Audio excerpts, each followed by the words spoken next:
Hello, everybody. What's going on? Happy Friday, guys. I am here painting minis with Zen. Hello. He's not painting minis. I'm not painting minis. No, no. He's gonna hang out and smoke and talk. So, I'm gonna jump in and start on Emperor's Children and continue on with base colors. What base color are you working on now? I'm doing this faded green, this color here. Okay. So it's gonna be What are you putting that on? all the like tassel things, which not a lot of them have, but Oh, they have Paterges? no, they don't have terrages. You pronounced a P like in pterodactyl. Pterodactyl, yeah. Pneumonia. Pneumonia. Pneumonia. Does Zen even paint? It's a good question. I do sometimes. Good morning. Morning, Dunder. How you doing? I have 30 Mark II Marines on my desk right now that are primed, base coated, and dry brushed. I just need to sit down and start actually painting them. Yeah. So most of the work is done. Saying. No, I think the least of the work is done, right? Like, now I have to go in and actually paint trim and guns and stuff like that. And then eye lenses and then lightning on everything. It's easy. We knocked that out in like an afternoon. We did. I'm probably going to end up... I think what I'm going to end up doing is I'm going to end up red... do I do red hands on all the terror squad?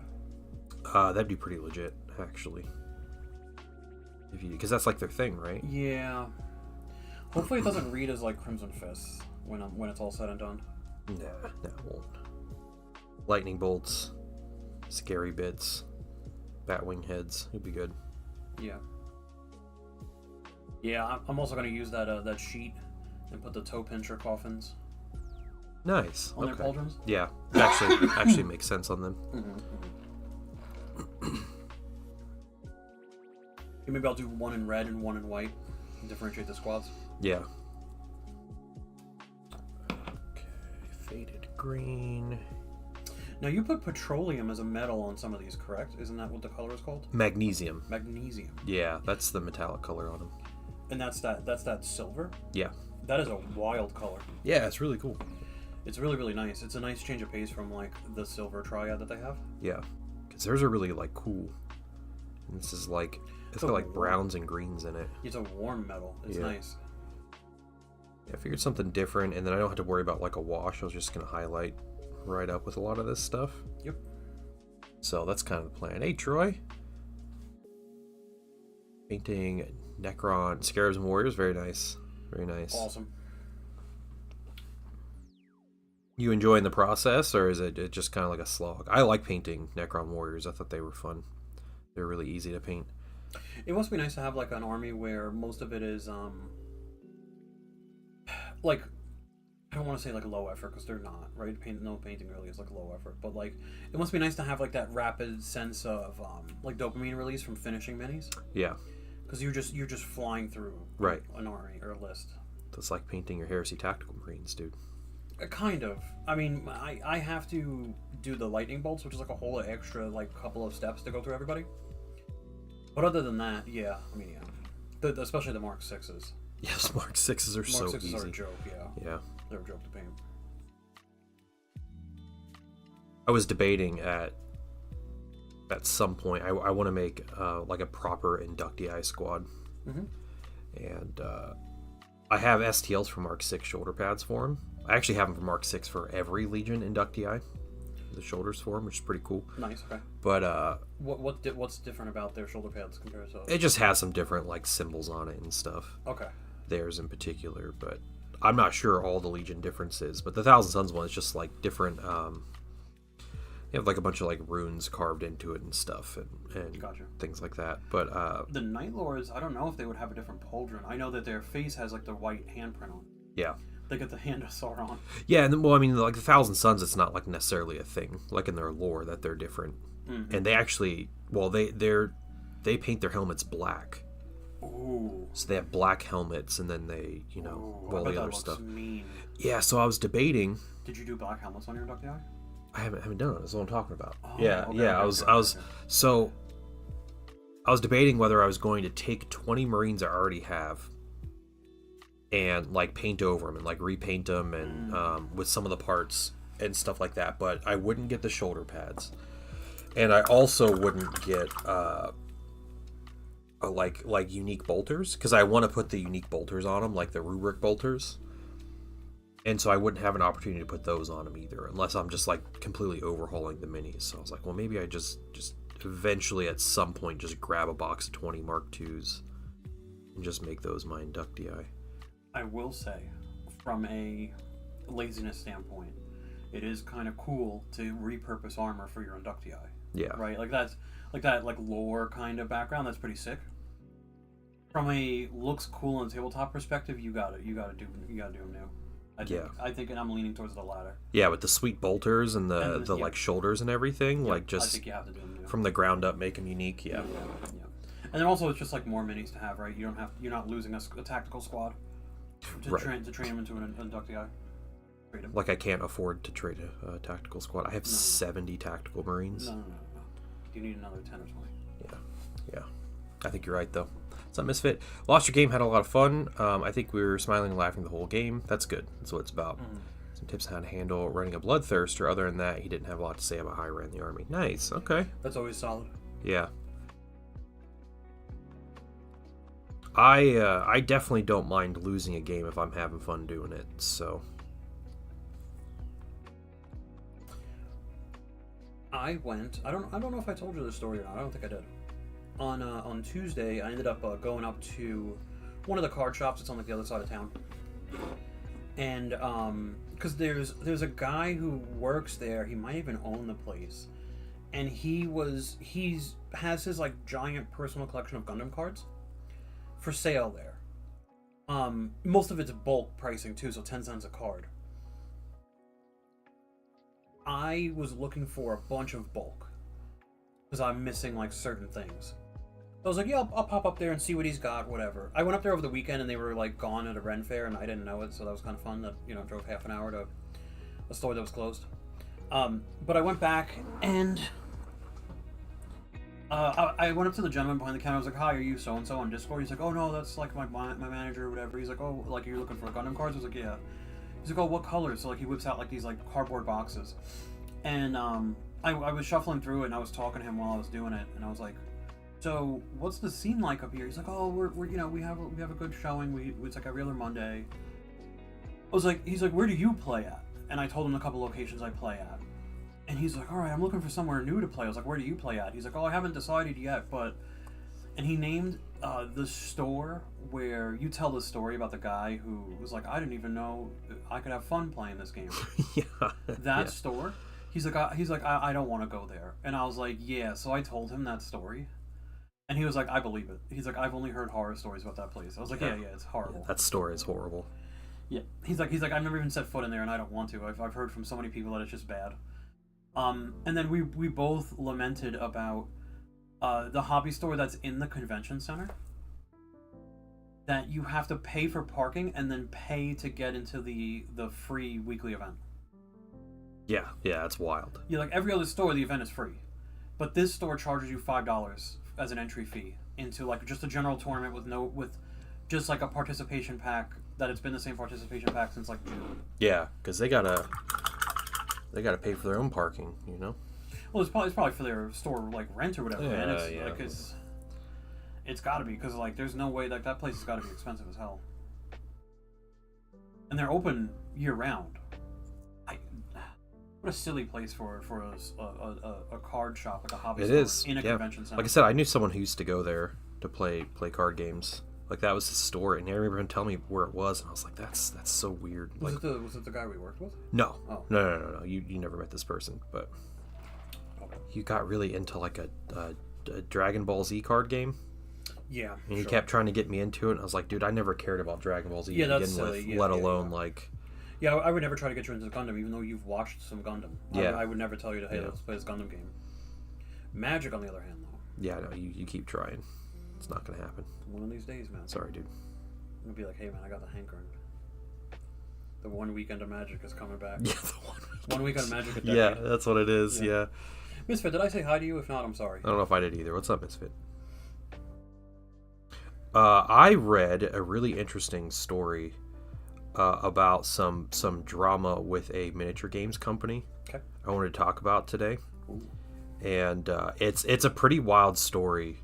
It's really weird. Have you ever heard of the company called War Games Atlantic? Yes. Okay, so they make like cheaper plastic minis. They've made some pretty good looking minis, and they're putting out stuff like every week. They have minis getting released and everything. Well, But for what game? Is this their own or? they do have one of their own games that they're making. That's a 10 millimeter like Okay. Warhammer Fantasy style game. Sure. So they're releasing minis for that, but they release a lot of like some like 40K adjacent minis with like unique styles, and they have like modern minis, they have historical minis, tons of stuff. It's all plastic. They release a lot of stuff in like hard plastic, and that's kind of their shtick. Well, the owner of the company posted a message on their website as like a note from the CEO and founder, and he literally, it was this big post, and he starts off by saying, "Hey, you all know me as so and so." I can't remember what his name was. He said, "That's not my real name. My real name is this." He tells people his real name. Okay.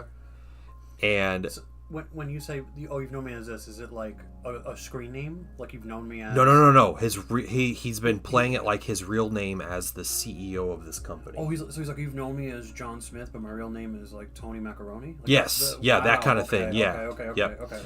Okay. So he puts this big post, and he said, It's a grifter.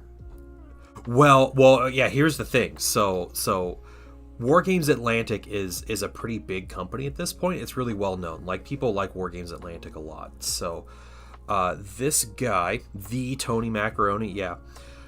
So this guy, before he founded War Games Atlantic, he owned another miniature company under his other name, his real name, called War Games Foundry, which I think most people would associate those two companies together. Yeah. But he kind of had this big story, and it was basically he founded War Games Foundry, and their idea was to make affordable like HIPS plastic minis, like the high impact polystyrene, which are like the minis on sprues, on frames that we know of. Mm-hmm. So he went through a manufacturer in China, and they made these sculpts. They were doing digital sculpts, and this was like back in 2007. They're doing digital sculpts, doing like modern techniques. They have like this big passion for it.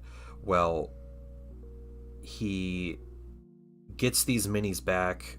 They're fine. This Chinese factory starts putting minis in production, and they're garbage. Oh. Like, he said they were really low quality. They're really soft details. It was not the quality that they were promised or that they were shown. Yeah, of course. And he talked about, he learned later that company was using his work as like a test bed to just like figure things out, because that Chinese company now makes all of the like Chinese plastics for Games Workshop. So they make like all the terrain kits for Games Workshop, like the newer drop pods that they make in China, like all that stuff that they don't make in-house. Yeah. It's this factory. But they were using his company as like, oh, well, it's wrong. Oh, well, just send it out, like, whatever. Yeah. They were fine tuning their machinery with his product. Yeah, with his stuff for sale. Yeah. To use it as to get like bigger contracts. Well,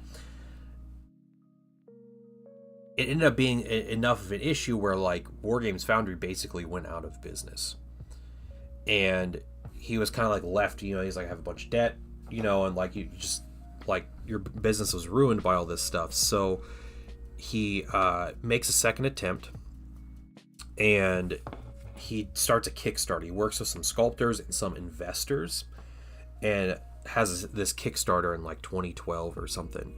And the Kickstarter was I can't remember what it was called, guys. You can look this up on their website if you want to read his post, like all the names. But this Kickstarter, he raised like $46,000. Well, how so he met his goal and everything. Well, how everybody knew the story went was this dude took $46,000 and ran with it. No one ever heard from him. Oh. He was posting updates like he was doing things, then he stopped. No one ever got their product. There was never anything there. So when he founded War Games Atlantic, he used a different name because he's like, my name is out there and like people know who I am, and I would never be able to found a company with this name and get past this reputation. Well, he explains what some of the things that happened with that Kickstarter after this whole like War Games Foundry debacle with this company just like using him and not delivering and all this stuff. So he does this Kickstarter and it raised $46,000, and apparently the investors were really disappointed with the amount of money it raised. Okay. And so they all pulled out. Yeah, fair. Okay. And he was left with all of this like debt and everything that they were going to like help cover and stuff. Well, he ended up having to file bankruptcy, and that just took all the money. So he's like, I didn't take the money and run. He's like, there was no money to be had. He's like, I was several $100,000s in debt after all of this, and like, and so he filed for bankruptcy, and like that was kind of it. And he's like, there was a couple years. He had this whole kind of this story about like, he had a friend that was in the hobby a bunch that kind of kept him going. Hey, Marathon, what's going on? And Night Trap, hello. Got 7 Night Lords done. You guys post some pictures, Night Trap? Yeah, Night Trap, please post pictures. You guys show us the Night Lords, dude. Yeah, I want to see Night Lords. So he founds War Games Atlantic as a new company. It was like he talked about like his friend was like really encouraging, like helped him kind of get back into it. He found this company. The company's doing really well. They're known as like a really good company and everything. So one of the reasons he's telling everybody this now is because he said he was going to make it a point to find everyone who contributed to that Kickstarter, and he's going to refund them their money. Well, immediately after that, people started getting refunds. Like there were people that had like, I got my 100, pounds or That's dollars sick. back or whatever that I sent, which is pretty, it's 15 years later, but that's still like, that's awesome. Yeah, that's like, you never hear about that with Kickstarter, right? Yeah, it's like the dude is like actually trying. It's really crazy that they're doing that. Yeah, it's just a really weird story, and like it sucks that people didn't. That's the risk with Kickstarter, right? Is that you're not guaranteed to get something. Exactly. Yeah. And there are Kickstarters out there, like if people remember Kingdom Death from like 15 years ago, they're still trying to get stuff out to people, which is absurd to me. Like people paid hundreds and hundreds of dollars for stuff from them, and Adam Poots, that's the guy's name, it's Adam Poots, he's still working on sculpting minis for this. And it was like, dude, you had 100 minis to sculpt. Like, I don't know why this is taking. He raised like $2 million on Kickstarter, and but yeah, there's plenty of other places that haven't delivered. But the fact that he's like, I'm going to refund people money, and then immediately people were just getting like checks and statements from his company. I don't know if that's like there's like a tax thing with that or whatever. That's still but awesome. yeah, I think that's really cool, and I think that like really like lends credence to his story, right? Like that he's being honest about. He probably waited to come forward so he could have the money to back it, right? Yeah, like, so he could actually do it. Yeah. He's probably just now above water. Right. Yeah, the investor's backing out. Like once one does, that piece of the pie that everyone has to take on just grew bigger. Yeah. Right, because you have 10 people, you're now down to 9. You're taking on 10% more of the debt. Right. So you're like, well, I'm not doing that, and then you back out, and then everyone else is taking another 10%. Right? It snowballs. Yeah, and that's a whole thing with like Kickstarter, and like it's just interesting. They're like, yeah, I just didn't raise as much money as he wanted. The investors are probably hoping that they were going to get enough money to cover the debt, and then they wouldn't have to really invest much. Right. Yeah, and that's kind of I don't know. That's like early Kickstarter, right? Mm-hmm. Like everybody thinks they're going to raise $1 million, but also like Kickstarter in general, I feel there's like an abusive Kickstarter where people set their goals to be like $5,000 for like a totally new game with like all new miniatures and stuff. Yeah. And then, we didn't raise, $200,000. Sorry. Like what a disappointment this Kickstarter was. Do you know what the most the most successful Kickstarter was? Wasn't it No Man's Sky? No, I think it's the Cooler. TM. It's a cooler that has like built-in speakers and like an outlet and like a built-in blender or something. Oh, that sounds annoying. Yeah, it's just like a mobile battery pack cooler thing. Yeah. I think the number 2 was Mystery Science Theater 3000 getting rebooted. Oh, okay. For Netflix. Okay. Huh. You thought it was Brandon Sanderson's novels? Oh, I don't know who that is. He's the guy, Brandon Sanderson. Remember I talked about those 2 fantasy novel series, Wheel of Time and Malorian, okay. Or whatever the other one's called? Whichever one of those 2, Brandon Sanderson took over. What is it? Mistborn? No, that's not Mistborn. Maybe that's his like novel series, but the original author died. Brandon was a huge fan. Was it the Wheel of Time? He was a huge fan. He got in touch with the author's wife, and they agreed to like let him finish writing it with the notes that the author had. And then people were like, "Yo, Brandon Sanderson was better at writing this story than the original guy was." So he kind of took off as like a fantasy novel writer. He's written for like a couple of video games and stuff too. Okay. Yeah, but there's 2 book series. There's Wheel of Time as like a novel series, and there's another one. And the general consensus is if you like one of them, you hate the other. And I don't know why. Oh, weird. And he wrote Wheel of Time. Hold on. Haven't gotten around taking pictures. Okay. Take pictures. Yeah, please do. Please do when you get the chance. I want to see some Night Lords. It's terrible. To start a dream and have to let people down. Yeah, exactly. And I feel like that, like, there are a lot of times, like, I feel like people start a business and you're not all over the internet with, like, people's expectations, right? And, like, you fail, like, it's on you or whatever, but then that's kind of, like, your thing. But his was so public that, he didn't, like, have a place to go at that point. And so the fact that he like changed his name to start a new company is pretty crazy. And that the fact that it's like successful at this point is pretty crazy. Have I ever had bad? Yeah, I've had bad commission experiences. Yeah. Yeah, the tank was one of them, but that was like that was just hilarious. Yeah, it wasn't really like a bad experience, right? Like you didn't have like people like getting too demandy. Yeah. Like a lot of back and forth about what they want or vagueness about right. what they want. That one was I paint because it was supposed to be just like an afternoon. I was like, yeah, dude, I'll take an hour and paint your tank. Like that's cool. And then I was an idiot and didn't ask for pictures, and he sent it to me, and I had to spend an entire day breaking the tank apart. An entire day, like that evening, I primed it and everything, or I put it back together and primed it, and then I had to to like paint it the next day, and it was, yeah, that was like an experience. It was pretty funny, but when the guy finally messaged me back, I was kind of like, hey man, like you new to the hobby, like what's going on? He replied back, he's like, no, I bought that from someone.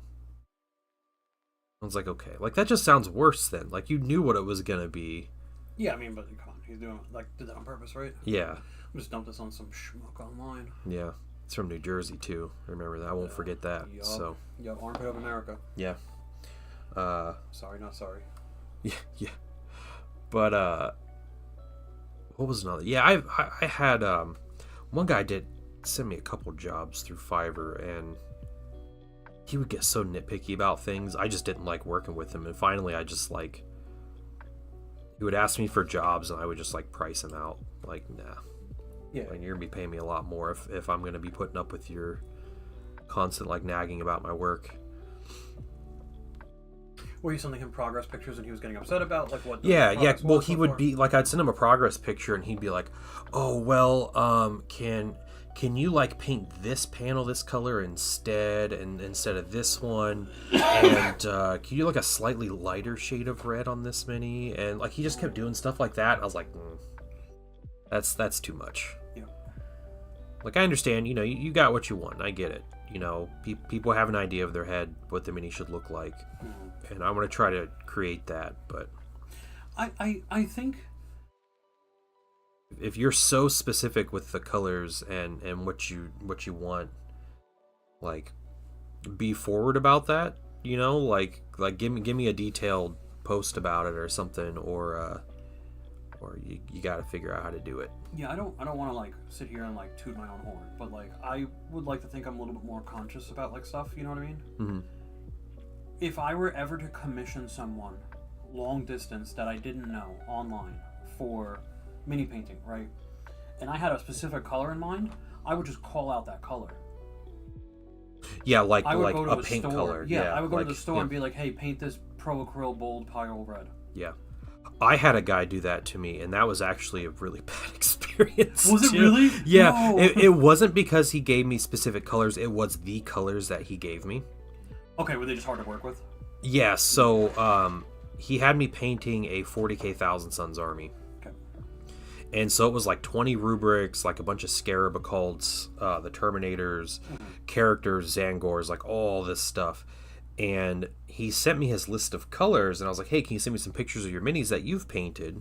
Because he said he's trying to match his color scheme. Yeah. And then he sent me the exact paints. He's like, hey, can you use these exact paints to match? And I was like, yeah, I'll figure it out as long as you pay for the paints if I don't have them. Like, that's fine. So, what's up, Mydro? So, he sends me a picture, and I already was, like, kind of dreading painting these minis, because... Thousand Suns. Well, it's not that they're... I can handle painting Thousand Suns. I like the color schemes for Thousand Suns, but his color scheme was black armor, and it was like a maroon red trim, and then there were like gold details. You know, someone who's probably very early in the hobby, first army, and I don't think they had much of a sense of like, you know, like colors and everything like that. You know, they're probably like, you know, I like black, I like red, and these look cool, they look menacing. You gotta have gold on Thousand Suns. And the colors they sent me though were all Army Painter colors. Oh. And so I still have those Army Painter paints on that shelf there, but they're like, yeah, this Army Painter gold, this Army Painter red, this Army Painter black, and everything. And, yeah. And so I was like, yeah, okay, well, I'll, you know, you pay me for the paints and I'll grab them and paint them. So I'm gonna be real honest, guys. I used those paints on one mini. I was like, this is horrible. This paint sucks. I'm gonna end up painting 4 coats on every mini. The gold, you can see the flakes in the gold. Like it was real bad. So I color matched my Pro Acryl, and there were exact matches to those colors with Pro Acryl. Sick. Like in the tones, and they worked just fine. That dude was super happy about them. Yeah. But how do I know that? That Army was Painter was going to get some shade thrown their way. Yeah. In this yeah, story, I yeah. felt it. Oh yeah. Those paints were horrible though. They were so bad. Yeah, like Chaos Marine Thousand Suns. Yeah, I when I was talking with Loaf and she was like redesigning my like VR chat avatar, I was like, hey, here's the logo I want you to use, please. And I grabbed the hex codes out of the thing for her. And I was like, here are the 2 colors for like the hoodie and the drawstrings or whatever, right? Like it just makes your life easier. Like, and I even asked her, I was like, do you want it in hex or RGB or like what colors? And she's like, oh no, hex is fine. I was like, okay, here's the hex codes. You just copy and paste it. Make your life easy. Yeah, I think I'd like to think that would make somebody's life easy, is like painting like that. You know what I mean? And you have a conversation with people about it back and forth. Yeah, that's different with paint too, though. Like it's a little more difficult with paint. But yeah, you got to be specific. If you want something specific, like you got to give details. If someone were to approach you now with a commission you would want to do, right? Like everything looks great. It's a 10 out of 10 commission, but they want you to use Army Painter paints. Would you push back against that and be like, hey, listen, I personally don't like Army Painter paints. Here's like my rebuttal, and give them like a list of Pro Acryl that would fit, or even Citadel? Would you do that? Or that's probably what I would do. Yeah, I don't think I would outright refuse it. You know, the time considerations would go into that. Mm-hmm. You know, the fact that it would take me a lot longer to paint using those paints anyway. But no, if it's something I want to paint and something that I feel like it'll look good. Just like, yeah, you have to use Army Painter. That's how you know somebody new to the hobby. Yeah. 'Cause I did the same thing. I was like, I don't even know if I'll like this hobby or whatever. I'm gonna buy cheap paint. I'm just gonna buy hobby paint or. Yeah, and a lot of people just army painter paint. they just stick with what they have, right? At that point. Yeah, and army painter is available everywhere. Yeah. Like even what is it? Hobbytown USA has army painter. Yeah. Back when they used to have GW minis too. Those type of books are great. Amazon series, not so great. Okay. Yeah, I've heard the same thing. I thought I heard like the second season was a lot better. I think you told me that. I never saw any of it, but it's just something I heard. Yeah. People thought it got a lot, like they changed all their writing team or something.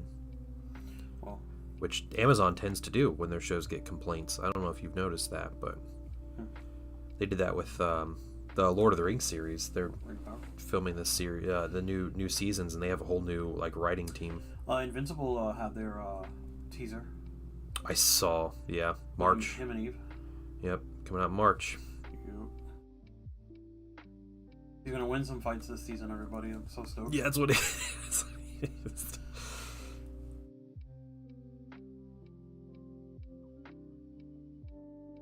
Yeah, there's some crazy stuff they still have to do in that show, but they showed some of the people, like the Freddie Mercury looking dude, the leader of the Viltrum Empire. Yeah, whatever. I don't know his name. I can't remember his name. I haven't been following that. Like I would watch the show and I get really excited and like look up stuff and then I just forget. Yeah, same. Yeah, I want to get the omnibus and like read through it. That'd be cool. Yeah. They're not that expensive. Oh yeah. I think each one is like $20 or $30 for like, and then I think there's only 3 I'm gonna buy. Okay. Yeah, there's definitely a like a fighting T-Rex dude also that they showed in that teaser. Oh. I can't remember what his name was, but I remember him being talked about. Yeah, he's a big T-Rex. Like a T-Rex humanoid? No, he's like a T-Rex. Oh, like okay. But then also fights. Yeah. Okay. I can't remember if he was like I think he was like kind of a good guy. Oh, like Battle Beast. Yeah, a little bit like yeah, Battle Beast is just like I want to die fighting somebody. Yeah, but they eventually like point him at Viltrumites, right? Yeah, because he wants to die fighting a Viltrumite, and Viltrumites are like the most evil. So yeah, so cool. So he's naturally ends up like siding with the good guys. Mm-hmm. Yeah. He done a basic fantasy show instead of trying to shoehorn Wheel of Time stuff would have been better. Yeah, but they get you get the promotions when you put the Wheel of Time name on it, right? Mm-hmm. No one's gonna care if it's just some generic fantasy show. Yeah, one of the they're both known to have like really intricate like magic systems, like the way the magic works in the world. And I think that's what attracts people is like that's why they like one or hate the other. Yeah. I don't know, dude. I get it. Well, you didn't like Lord of the Rings partly because like the magic, right? There was no magic. That's what you think. They were just force pushing people. No, man. No, there's tons of magic in Lord of the Rings. In the books. Just because you don't understand. No, in the movies there was. Where? Yeah. Where? Like everywhere. Like Gandalf had like what? He cast like fireworks and like a couple light spells. Like. Dude, don't you dare talk bad about those fireworks. I mean, they're dope, right? Like it's dope, like Smaug firework. It's cool, but like, man. It was just firework he made. He wasn't casting. But no, so he does. Let's see. Just the spells Gandalf does. Yeah, there's not a single fireball. Even when he fights, so Saruman uses a fireball though. Does he? Yeah. When? He launches one down at Gandalf. Oh, he does. When he's up in Orthanc. Yeah. But the hey Groovy, what's up? Yeah, Arwen does the the Wrath of Brunnen is that spell with the water horses on the Brunnen River, killing the Nazgul. Sure. There's Gandalf makes a big shield over himself. He does that multiple times with people, like when the Balrog goes to hit him. Yeah, he does do shields. And then he cracks the bridge or whatever. Yeah. That's like it's a force push. It's just directed in a different. Okay. All right. And he also like charges his sword up with lightning, then stabs the Balrog and kills it. It's not enough. I want there to be not to mention just being able to foresee the future, which seems like a pretty strong power. Oh, I can summon light. He scares off all That's the what I'm saying. Like the Nazgul. light I'm is like, like kind of whatever, man. That's like basic adventure What do you- wizard 101. Like you need to learn that immediately, so then you don't have to waste like carrying space on torches, dude. he said this came out like 30 years before any of that was ever thought of. So it's like He the was thinking original. about it too. He's like, I don't want to carry the lanterns in the trenches anymore, so I'm just gonna have like this thing turn to light. Yeah, his little stone he puts in his staff. Yeah, just breeze on it and it lights up. That's what Yep. that's what him and C.S. Lewis were talking about. Oh man, Gandalf added the horse effect to the river flooding. Is that what you think? Like Gandalf was the one that did that? Or was that? I don't know. I don't know about that. Pretty sure that was just Elrond. Because magic in Lord of the Rings is it's power. So it's like if you are a powerful person, your magic is more powerful, and it's just like a Yeah, that's why it's like compounding a thing. hierarchy, right? Yeah. I don't know. And not to mention the rings themselves. That do nothing. They're magical. Except Galadriel can just see across the world, you know, and talk to people in their mind. And She's got also she's got the cool drinking. bird fountain. she's been living for thousands of years and is just like totally cool with it. And those rings themselves, their magic is so the elves can continue to live in Middle Earth. What? Yeah. Like where else would they go? They sail across the sea to the Undying Lands, which is where they're originally from.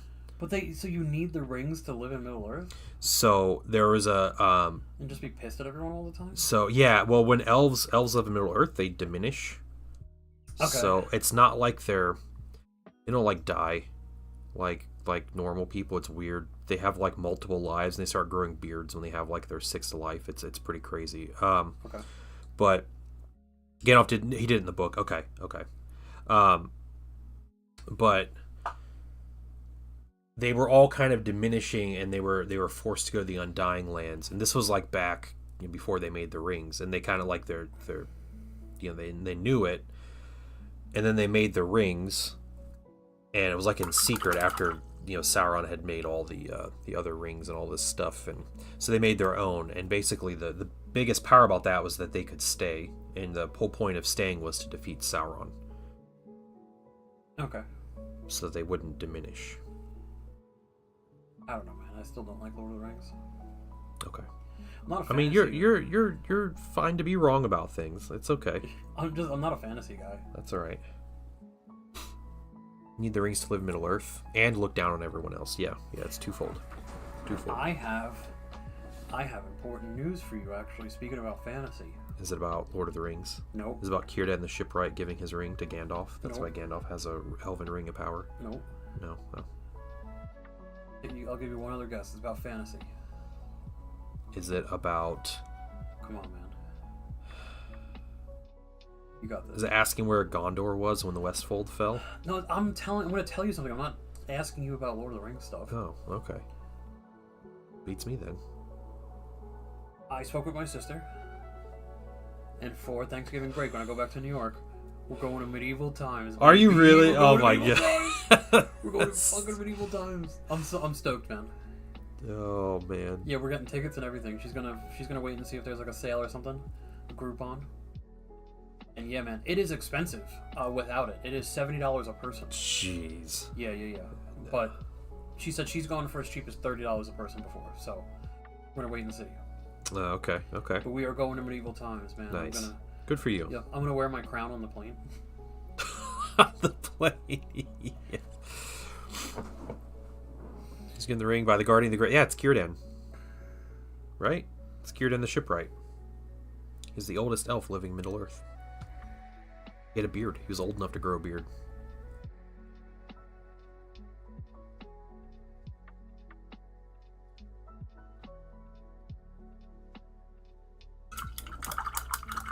You met your sister. I thought it was for a date. No. That's kind of what I was thinking too. No. As soon as you said your sister, I was like, oh. So my sister has also, I didn't know this, she's been filtering out women. She's like, yeah, there were like 3 women that messaged me, but they're not good. So I was like, no, you're gonna stop doing that immediately. Yeah. I was like, you're gonna let me make those judgment calls. And she's like, yeah, but they were like, trashy women. I was like, let me make that judgment call.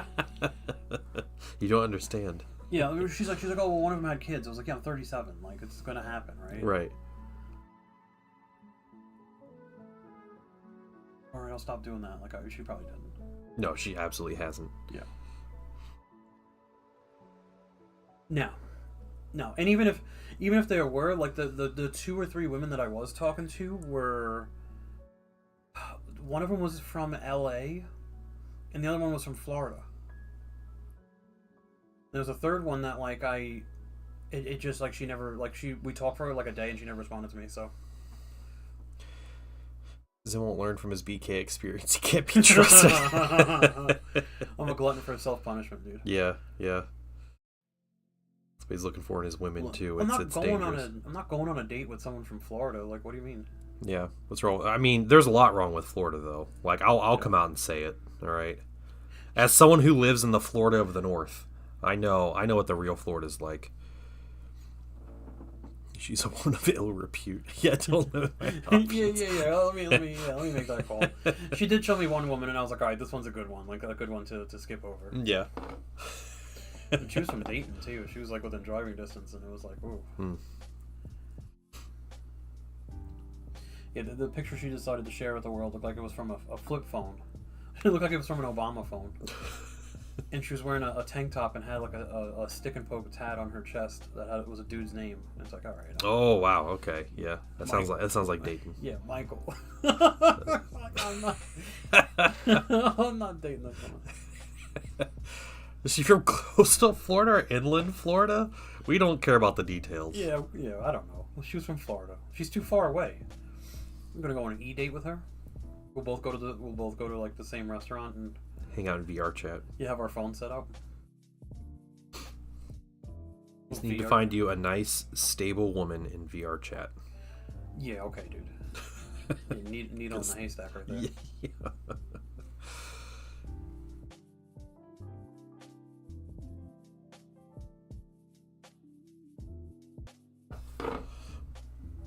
Oh man. Well, you have fun at medieval times. I will. I promise you I will. I'm getting wild in there, dude. I just want to hear you come back. You're like, man, that sucked. Hell, you were like, that was so much worse than I remember. I'm screaming my head off, dude. I'm gonna be like the real prick out there. Most of the people I hear about in VR chat are furries. You are 100% correct. That is mostly true, yeah. Maybe underestimating it a bit. I'd say a majority of them are furries, right? But it's because like then this way they could live as their alter self. Their what? What do you call it? I don't know. Otherkin's not the right term, I don't think. Oh, is it fursona? It is. Yep. Zen wanted me to say that word before he did. I legit forgot it. No, he didn't. Yeah, there you go. My dog knows it too. Uh-huh. Yeah, otherkin is something different. Otherkin is like, I don't know. I think it's like you think you're another species in real life. Please I don't judge if that's your thing. I'm still friends with Zen and he hangs out in VR chat, so. Yeah. Just on the weekends. And sometimes during the week. Yeah. You're just telling me. Really, I was in VR chat last night. That was the other night. Oh, the other night. Yeah, okay. Yeah. With the collar, yeah. No, it was totally could have been. Yeah, with the...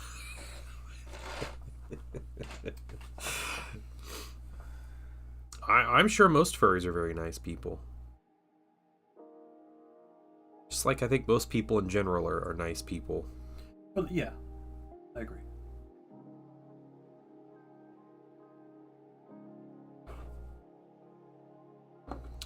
Yes, Lehman Russ does use VR chat. Oh yeah, Lehman Russ is in there heavy.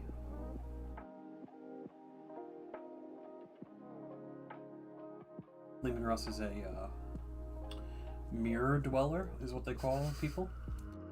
They'll be just a mirror, right? And there'll just be a line of people, and they face the mirror, and they talk to each other. What? They call it mirror dwelling. I don't understand.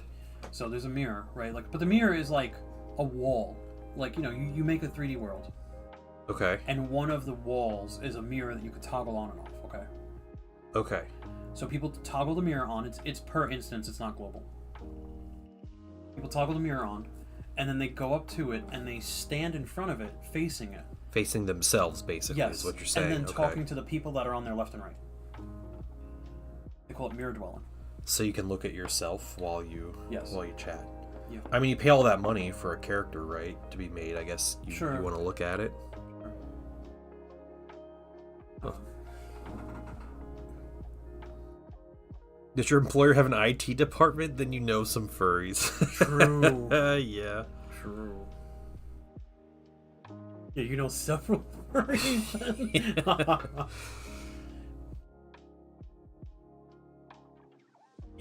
Some of the furries you run into though, like they're like very well-to-do people, right? Like doctors and like geologists or whatever, right? Like they're like in these high science fields. And like, yeah, I'm also a furry, and I spent $10,000 on this fursuit that I wash in like the shower. Yeah. We hope there's never a major cyber attack during a furry convention. If our enemies really knew us, that's what they would be doing. That's actually like a fear, like a genuine fear of some companies, is that there would be like a huge furry convention and there would be a cyber attack and it would like take out the infrastructure of the country. Could you imagine like all the furries at the convention just like banding together, like we just, gotta go. everybody just opening their laptops, like we got this, like they're all just in their suits, like solving the world's problems, and then we get like a movie out of it. With Tom Hanks in it for some reason. And Ben Affleck. No. Tom Hanks? I don't know. Tom Hanks is in all those like weird biopic films, right? Wasn't he in he was in I'm the Captain Now, right? Whatever that movie was called. And You know what? He Yeah, was in yeah, the one okay. with the plane that touched down in like the Hudson River Yeah. because a bird flew into the engine. A New York City pigeon flew into the engine and blew it up. Okay. Yeah, suspiciously wealthy. Yeah. Mm-hmm. All those doctors. Yeah, it'd be Tom Hanks. I can see Ben Affleck. I'm thinking like an Armageddon movie kind of situation. You know, like they make it real serious and everything, and it's. Wouldn't it be easier to train astronauts to be miners than miners to be astronauts? It's a great point, Ben. Why don't you shut the F up? Yeah. Trying to get my friends tax-free living for the rest of their life here. It's that was a real conversation between Ben Affleck and Michael Bay, by the way. I'm not kidding. It was on the Armageddon DVD commentary. Ben Affleck asked Michael Bay that question. That was his response. He's like, "It's a great point. Why don't you shut the F up?"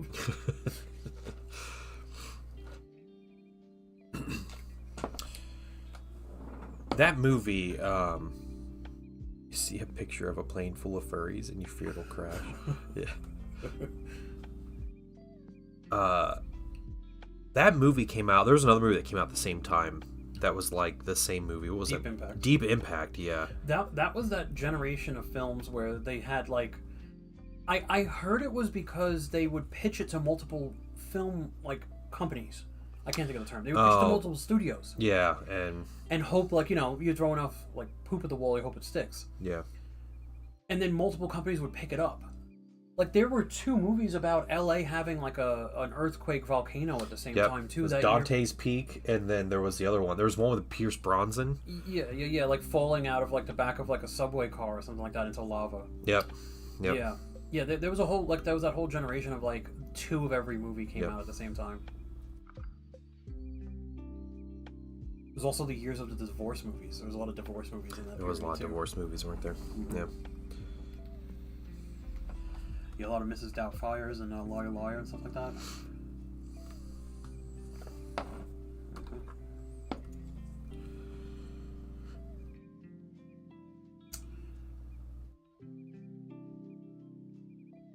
Yeah, that's what really stunk about a lot of those movies too, is because the overlap was so crazy. The Matrix came out the same year as a movie called, I think it was called Dark City. It's a very, very similar premise, but not technology based, more just hiding the truth from people based. And Dark City is a crazy, weird movie, but it's very good. But because The Matrix was just so much better, it just completely dwarfed Dark City. That's how I feel about Deep Impact. I liked that movie. I remember seeing it and actually enjoying that movie. It's his comment's funny. Calling them divorce movies feels wrong. Yeah, I mean, yeah. Yeah, I guess. That's what they are, though, right? Like, it's the whole, like, the central point of contention in all those movies is, like, there's a divorce going on. Or you have movies like, you remember The Little Giants? Remember that movie? Yeah, we watched that movie, like, last year with my son. Was it good? It's like Rick Moranis, you know. It's all right. But the whole premise of, like, yeah, your mom's not around, you know, so it's just me and you, kid, you know, but their mom just, like, left, and I feel like it's just an excuse because they didn't want to, like, hire like, another actor for the movie, and they're like, we don't have the budget. Point, man, I'm telling you. Yeah. It was peak. Because she's got to be, like, super tomboy, you know. Peak divorce movie era, dude. Corner of the Icebox. Yeah. Did I ever tell you about the premise of the movie Fluke? No. I will Is never... anything like Tiptoes? It's just as bad. Well, that's saying something. Yeah, so Fluke is a movie. This car alarm has been. Yeah, I think it's Val Kilmer. It's one of those guys, like Val Kilmer, or I don't know who else it would be that looks like Val Kilmer, but Michael Keaton. Yeah, one of the Batman. Yeah. He's like a salesman, you know, has a wife and son, and he's kind of like a prick, and he dies in a car accident, and he gets reborn as a dog. It's like Jack Frost. Yeah. Okay.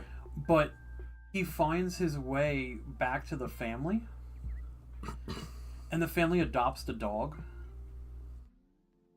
and he's like watching his wife like shower and stuff like that. Like, dude, it's wild. It's a family movie. Yeah. And he finds out like his best friend is now like courting his wife, and he's like pissed about it. So like he like pees on the guy's like boots and stuff like that. Yep.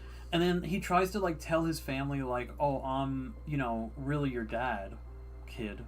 So he's like wearing like he puts on a tie, and he's like wearing the shoes of like the dad, and they're like, oh, you silly dog. Yeah, it ends with him finding out that like his friend ran him off the road on purpose or something like that. All to get with it, yeah, of course. To get his wife in for like insurance money or something. I forgot like the concept. It's weird. Yeah. And so he ends up like getting back at the friend, but like his dog friend, who I think was voiced by Bernie Mac, also dies in the same process. Probably, yeah. Okay, all right. And he's like sad about that. So like he finally convinces the wife that he's the guy by bringing her to the kid. That's what it is. The kid's upset about everything, so he runs away to the graveyard to go to the dad's grave, and the dog finds him there, right? And then he convinces the wife like, oh, I'm him now. And the wife's like, what? And then he just disappears. He runs away into the wild, and then he finds a squirrel, and it's Bernie Mac got reincarnated as a squirrel. Oh, okay. And he just like lives on this farm, and like that's how he with Bernie Mac with Squirrel Bernie Mac. Squirrel Bernie Mac. Yeah. Weird ass movie. Yeah, Jack Frost was like the same thing, right? It was just a snowman instead of a dog. Except he was, and he could talk, so he probably had a lot easier time convincing everybody. Yeah. The movie's called Fluke. I was watching somebody the other day, and they had a Jim Cotta poster, and I've never wanted a poster so bad in my life. Jim Cotta? Yeah, I've told you about Jim Cotta before. Okay, sure. Jim Cotta's the movie where it's this like American gold medalist gymnast, and it's an action movie starring him, and he's like using gymnast moves to like fight people. Oh yeah, in the fake country of Parmistan. Yep, Parmistan. Make good cheese. Yeah.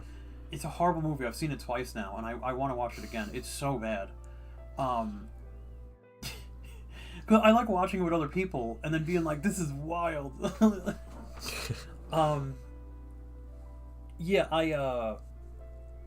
This guy had a poster of it, and it's like very stylized 70s poster where it's just silhouettes, and it's the main character on like a horse, like spinning his legs around and kicking two people in the face, and it just says Jim Cotta under it. Dude, I want that poster so bad. It's so sick.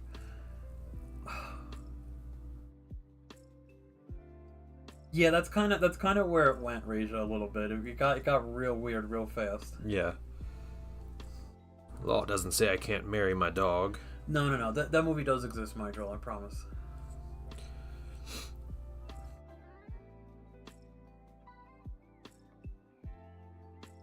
'90s movies were just built different.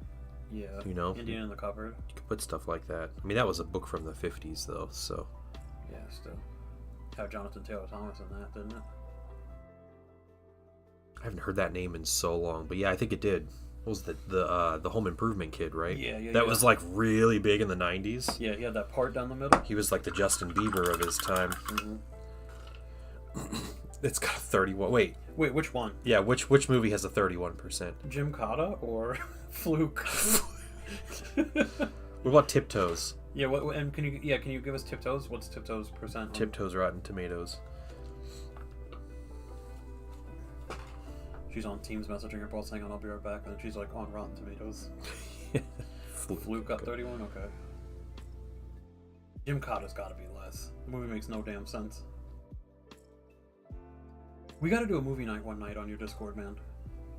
There's a bunch of movies we keep saying we got to watch. I'm not letting you suggest the movies though. Come on. No, because I'm gonna be miserable. Me too. Tiptoes, man. 1 in 5 people like that movie. Almost 1 in 4. I thought that movie is good.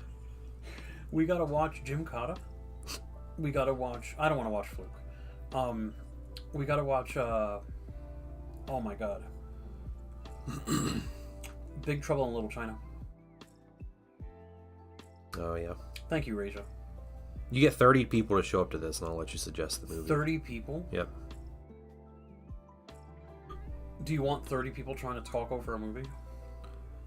I mean, you're the one that wants to do a movie night on you know. Most people don't talk.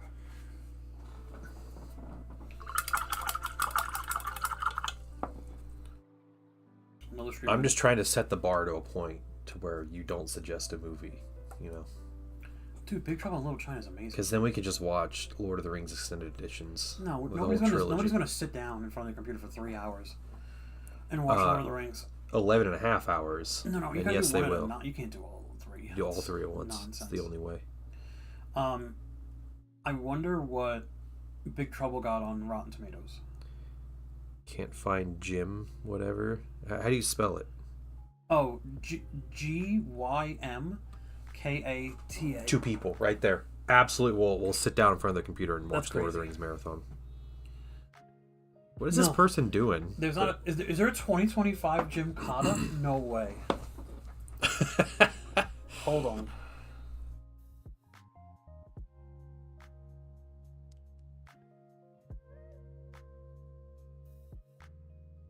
I got a push notification on my phone to go watch your stream because it's about to be a 3-stream watch streak. Jim Cotta got 17%. Let's go. All right. It's spelled different? Why does everything you've described of that movie make me think of cheese? Cheese? Jim Cotta instead of ricotta. Oh, It's yeah. from Parmistan. Yeah. They obviously make Parmesan cheese. Their #1 export, you know.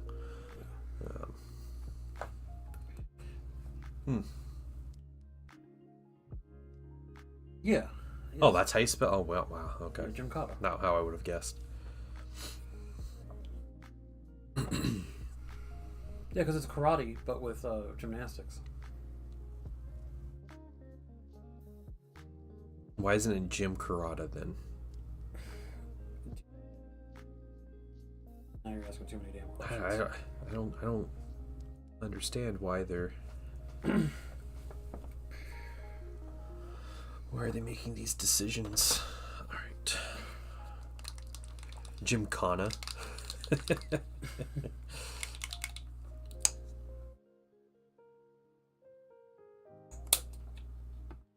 Oh man, what do I want to eat? All right. I'll do some touch-ups on here. Before we do that, you want to order? Yeah, sure. It's already noon. Yeah, it is. I don't know what I want. Pommel horse in the middle of these places he goes. Yeah, he just like goes to fight someone. There's like a pommel horse. Yeah, and there's like rings in the like in between buildings and like alleyways. It's crazy. My favorite fact about Big Trouble in Little China is that if you remove Kurt Russell's character, it doesn't change the story. It's absolutely true. He's just there. He's just there to be funny and make like funny quips. So he's like Indian in the original Indiana Jones. Yeah. It's that movie's so goddamn. Because it's so crazy, the stuff that it should have been like a short TV show more than it was like a movie, but they just crammed it into a movie. Yeah.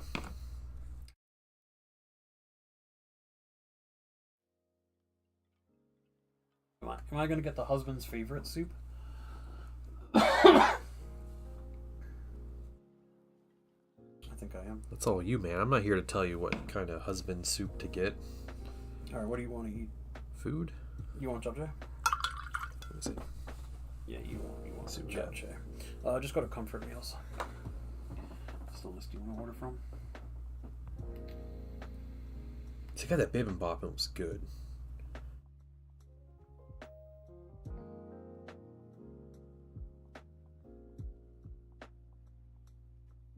Yeah, we're not. I'll do japchae.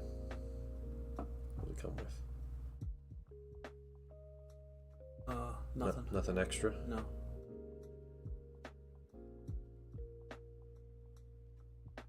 Okay. Cool. I'll do that. Thanks, man. Okay. Putting it. Yeah, Quishy, you said you got your drop fleet stuff. How's the experience putting those together at this point? Did you want? We're not a couple. Yeah, today you learned. Yep. No, we are not a couple. Huh? The goblin said he just learned that we're not a couple. Me and you? I don't know what we said at this point in this stream to indicate Yeah. that we're not. It's Just a couple of pals. just a couple of dudes. Couple of buds. Yeah. Yeah, stream is sometimes a stream of consciousness. Do you want anything else? Like, do you want that sushi stuff? I would eat some if you got some. You're gonna eat some? If I got the half, would that be enough? Yeah. Okay. I'm gonna get the single set.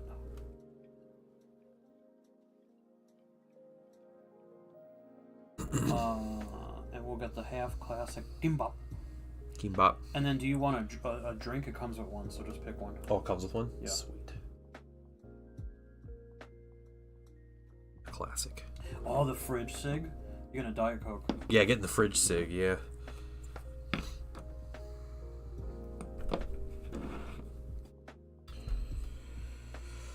Alright.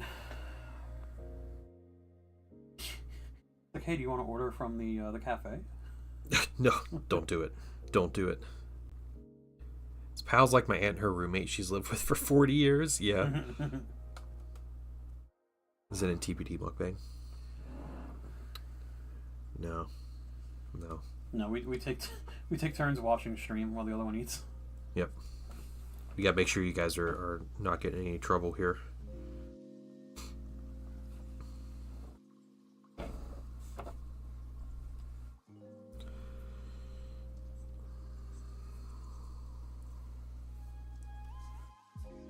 Yeah, miss some parts of the trim here.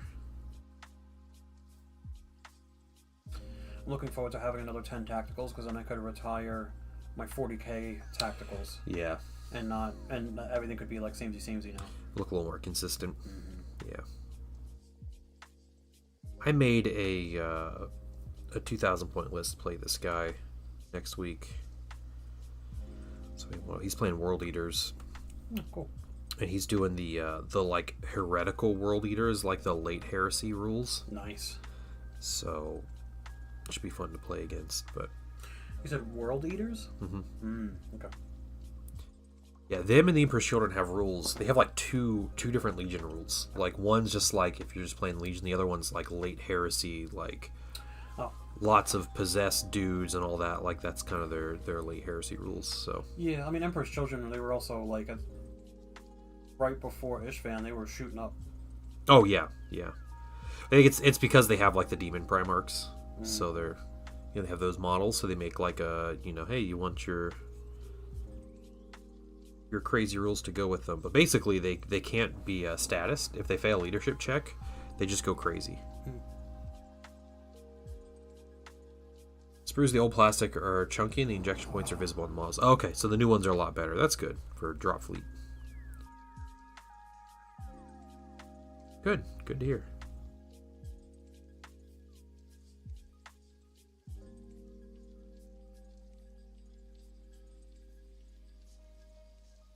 Yeah, we're looking forward to playing Magic tonight all week.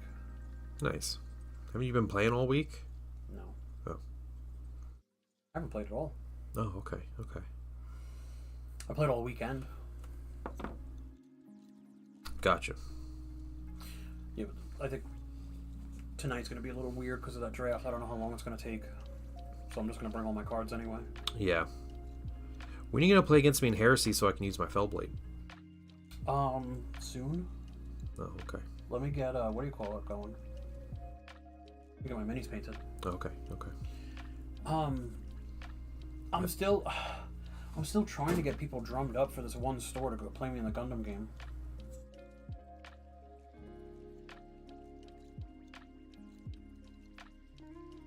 Anybody responded to me? I'm just getting 500 more pay. Yeah, hopefully no one hacks your guys' system today. We're in the middle of doing that.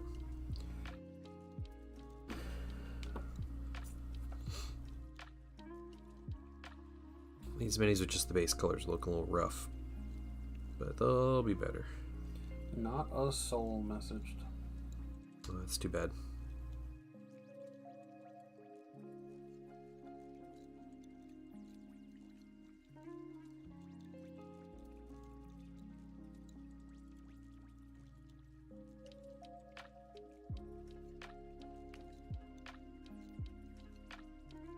I also made a list. I made a just mess around. I made a 4,000 point army list to bring Magnus. Yeah, I think the biggest thing preventing me from playing too is like I need to sit down and make a list. I don't know how to make a list. Yeah.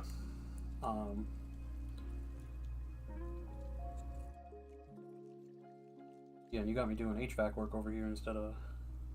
Yeah. My fault. I'm not the one that slept in till noon. Okay. That's true. That's very true. Yeah.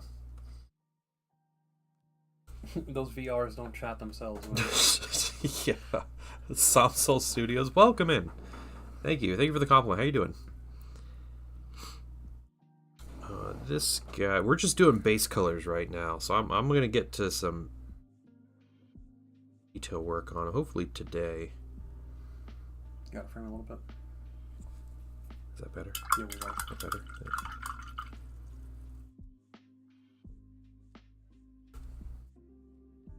Just a couple things on this dude.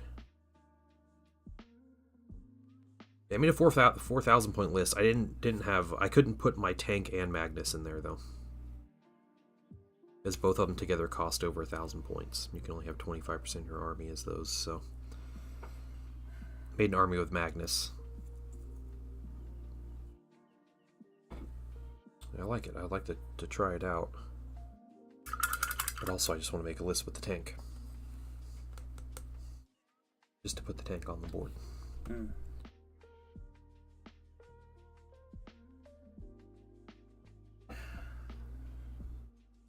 Do you have a lot of anti-tank stuff in your army? Mm-hmm.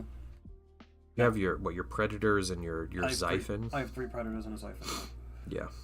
That's it. Yeah, I won't bring the tank against you. No, bring it, it's fine.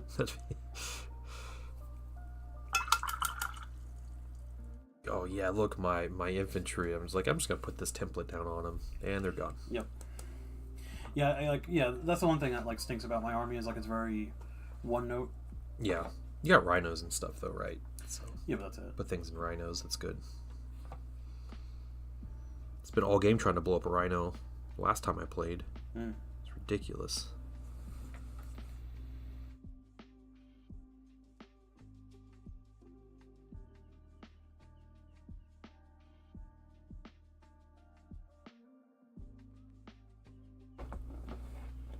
People don't realize how big a Primarch Magnus is in comparison to his brothers. Yeah, he is bigger than all the others. What is this person doing? Just trying to kill their car battery? Is that what they're doing? What's up? it's not being picked up by your mic. Oh, okay. Okay. So no one can hear the car alarm that keeps going Probably off. only when you talk. Yeah. There we go.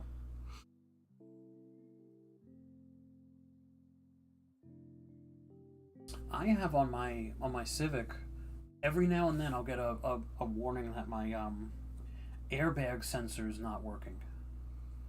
Oh, really? And then I'll leave the car and then turn it on again and drive for 2 days and it won't say anything, and then randomly as I'm like turning into my driveway it'll be like, hey, your airbag sensor is messed up.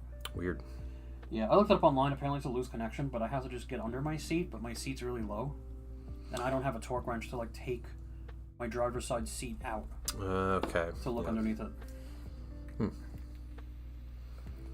I had heard apparently if your car has never been in an accident, you have lifetime safety warranty through Honda directly. Really? Like all safety things are lifetime warranties. If you yourself have never been in an accident? The car. Or the car. Okay, the car. Huh. I mean, that seems smart. Yeah. I wonder if any Honda dealership would actually honor that though. Right. Because what I read online is that instead of them checking to see if the connection's loose or whatever, they're just going to try to give me a new airbag, which is like $1,000. Mm-hmm.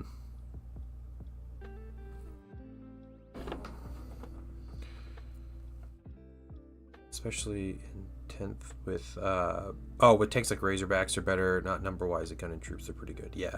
We're talking about Heresy, about 30k, Troy. Yeah. But yeah, Razorbacks have always been better than Rhinos in 40k. Back in like 5th edition, Razorback spam was a thing. You could take tactical squads and you'd split them in half. You do combat squad them. Put one half in the Razorback and the other half just sits on an objective in the back.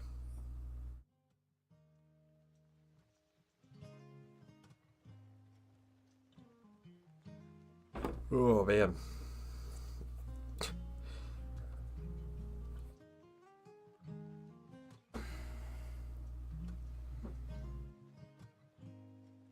Yeah, I signed up for a couple different events and stuff like that for Gundam. Because you got to use their stupid app.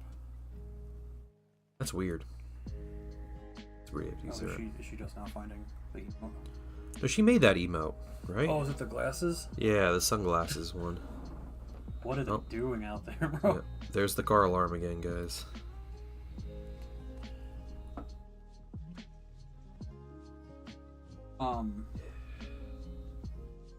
Yeah, it's a pain. It's a pain in the butt to have those stupid, to go through the stupid app. Because like the search engine on it is horrific too. Like the most narrow I could make it is the state. Really? So I have to go I have to sit there and scroll. That's crazy. And it'll show me by distance from me. So it'll be like, oh, this store has an event, on Friday, and I'm like, well, I'm not gonna go to that because I play Magic. So I have to scroll through every other store in the state of Ohio that has events on Fridays before I get to Saturday and see what store is the closest to me. Yeah. And then I do the same for Sunday, and then I do the same for Monday. Yeah, it's a nightmare.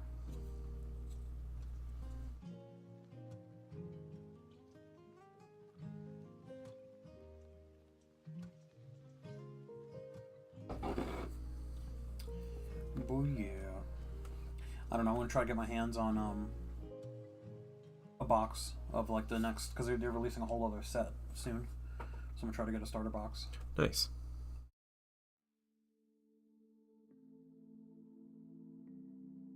Nope.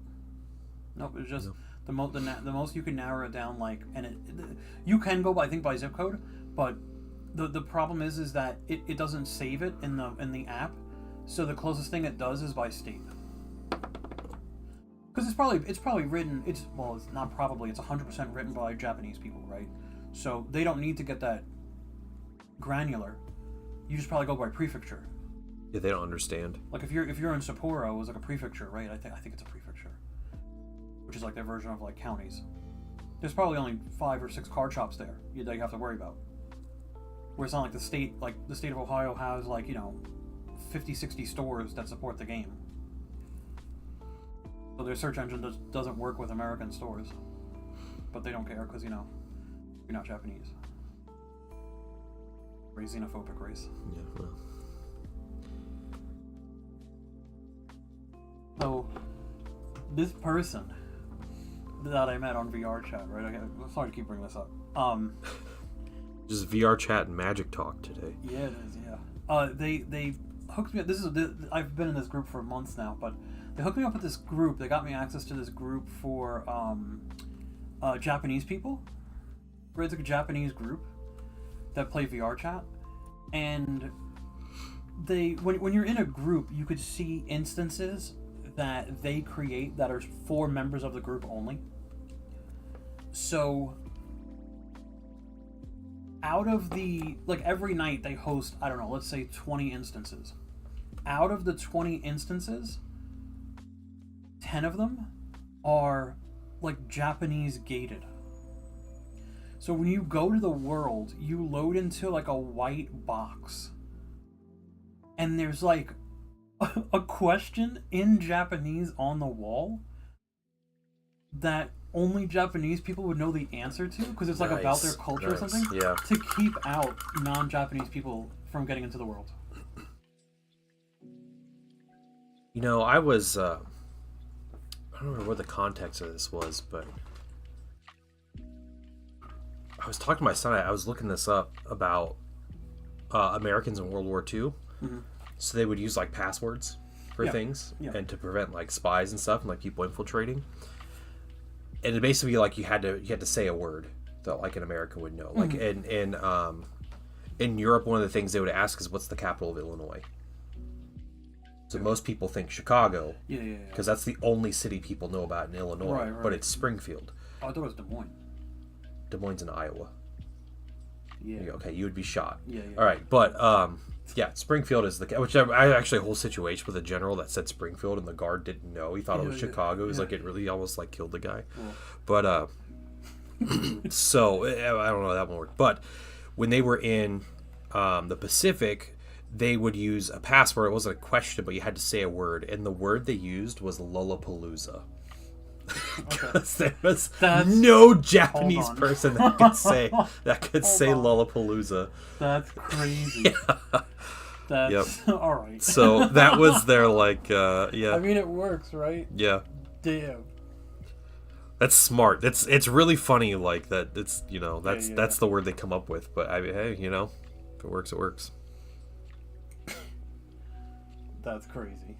That took a minute for me to really settle in. I didn't recognize it at first. Yeah. Yep. So, if you make like an English only chat, like just pull aside like no Japanese allowed, and then like, you interview them like, okay, say Lollapalooza, and they know how it feels. Yeah, I went in there, dude. I have the thing on my phone that like translates like live with the camera. Wasn't the only one. Yeah, there was a. Right, and they would do that with Germans too, right? There were certain things they would do, but yeah, that was just one I looked up and that's funny. I thought was particularly like humorous, right? That because it is like the perfect word that someone from Japan could not pronounce or would struggle a lot to pronounce. Lollapalooza, hard R, yeah.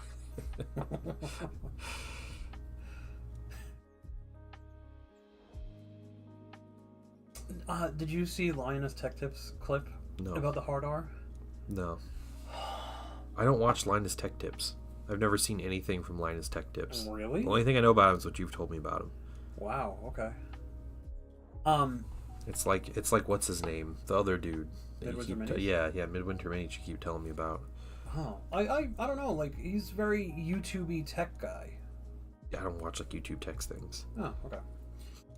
It's nice because like they'll review new products that come out, like new GPUs, new PSUs, stuff like that. Like it's nice. Yeah. Yeah. And they also do like goofy stuff, right? Like goofy upgrades and whatever. I imagine if I were in the market for like new upgraded PC parts, I'd probably watch some of his stuff, but yeah, definitely not right now. Yeah, it's all expensive. So he did like a stream that they have called Short Circuit, and it's what it's called. I don't know. and or it's called the WAN show, I think. Doesn't matter. They were talking about.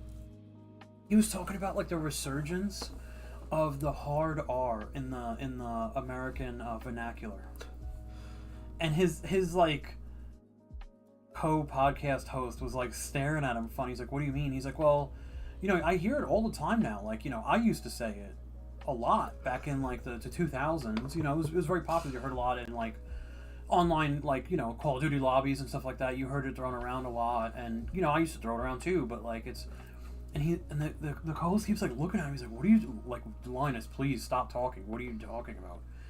He's like, "Yeah, no, I used to say it all the time." He's like, "Wait, what do you think the hard R means?" And he's like, "Not what you think, I don't think." And he like showed him on his screen. He's like, "Oh no," he was talking about like the word like retarded. Oh, okay. He was going around telling people he used to say the hard R when he just meant regarded. You know what I mean? Yeah, like, yeah. Menarded is another word. I find it's a funny substitute for that. Swordfish was a common one they would use. The Japanese person couldn't say swordfish. That's odd. Yeah.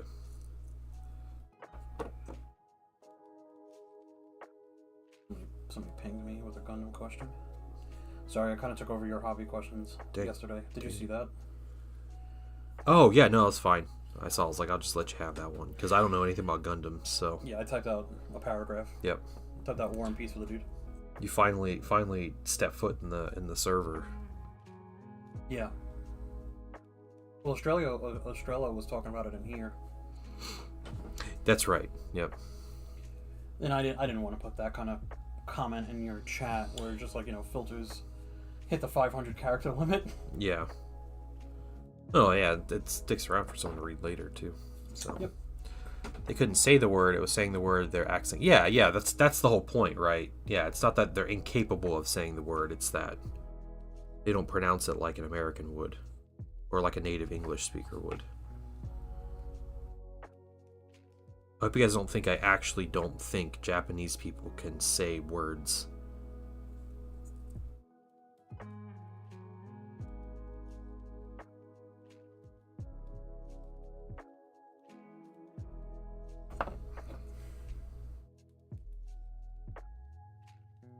I watched I don't know if I sent it to you or not, I might have, a really, really good edit of like Star Wars.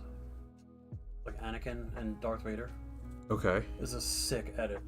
But ever since I watched it on Instagram, my entire Instagram now is just Star Wars edits. Is it? Yeah. Why are those algorithms so bad? It's because I'm not giving it any feedback. So the only feedback it has to go off of is because I don't like or comment on anything. Yeah. Oh, okay. Yeah. Because you're just. Yeah. The only feedback it gets is, am I watching it for more than 2 seconds? Gotcha. Yeah. So it's like, sure, he wants to watch more of this, I guess.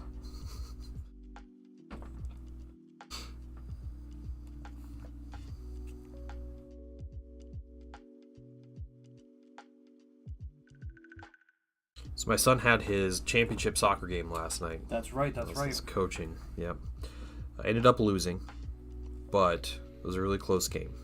So, yeah, final score was only 2-1, and all of those goals were scored in the first like half of the game. So the second half was just like really, really stressful. And you know, at one point we had like our team got a penalty shot, and the kid kicked it. Oh, and they blocked it. It was just like, you know, it was like, oh, it's right there. They could have tied up the game and everything, but will they go into overtime? So what we were told is if the game is tied, they go straight to penalty shots. Wow. Okay. Yeah. Do they do after time? Really? No, as far as I understand, after time. So as soon I don't know the correct term for it, but as soon as it hits 90 minutes, they blow a whistle, no matter what. Yeah. They do two 25-minute halves is how they. Yeah, there's no time for stoppage. The additional. I don't think so. Okay.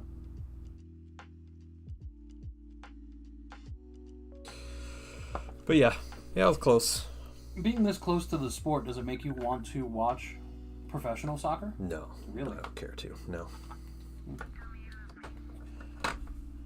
I don't even think my son cares to watch soccer. I as far as like a sport to watch, like soccer and hockey are great because they're like low scoring games are so fun. Yeah. Hockey's fun to watch, but I'd watch it in person. I don't think I'd ever like turn on a hockey game on TV. Yeah, they'll put me right to sleep. Right. Soccer, not so much. I mean, like I used to like when the FIFA was around. It was different when FIFA was around in New York. There was like a weird like vibe in the air because like people would be like, oh my country's like represented on the world stage. I'm gonna like pay attention to it, right? So you'd walk past like a bar or a restaurant or something, and they would have their game on. You know, I actually it's like the like the World Cup or whatever. Mm-hmm. Yeah, I would actually watch those. Yeah. My wife and I would turn on those games. Yeah. So yeah, I get that. It's like you watch the Olympics, right? Like. Yeah, no, I don't watch the Olympics. I don't care about the Olympics. Have you ever like tune into anything? It's like, yeah, it's just stares and baseball fan. Yeah, you probably had the most boring sport. Oh, there's the car alarm again. Baseball's is even kind of boring in person, honestly. It is. It's really boring. The best part about baseball is like going there for the atmosphere, right? Like going there for like weird food. Yeah. Just an American football. American football's really fun to watch. I love watching American football. I don't. Yeah, soccer and hockey are main sports. Yeah, that's understandable.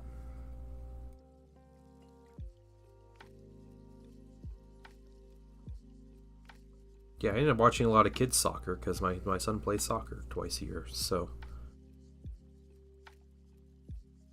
we went to a high school soccer game. And that was fun to watch, just like how different that was. Mm-hmm. I really enjoyed watching my son fence, and he kind of is not fencing anymore. I don't know if he'll go back into it, but why? Just too much between. Oh, all the different sports. Yeah, all the different stuff he was doing, and then pick that back up. He's not doing basketball again anyway. Good. But it also like when he turns 9, the cost of going to that club like triples. Oh. And the expectation is you're doing it like 3 nights a week or something, and Oh yeah, no, that's crazy. I don't know. Like. Sorry, Russian lady. Right. Why do you have a rubric on your desk? I also want to look at it the other day. They had a question about one, so I just put them over there. Okay. I need a little bit of gold. To watch baseball for the atmosphere, I watch it because I love the sport. And yeah, if you love the sport, that's a thing. You know, I watch people play Warhammer. Like, that's way more boring than baseball. But I'm interested in it, so to me it's interesting. I sometimes watch people play Magic, but it's like background noise in my house. Yeah. It's a lot better when I can fast forward through the games, you know, but still, I'll do that. Watch the Star Wars Armada World Championships. It's my jam. It's weird to me that they have skin on their armor. I know. Well, the worst part about these is the ones they have skin covering their weapons, their guns.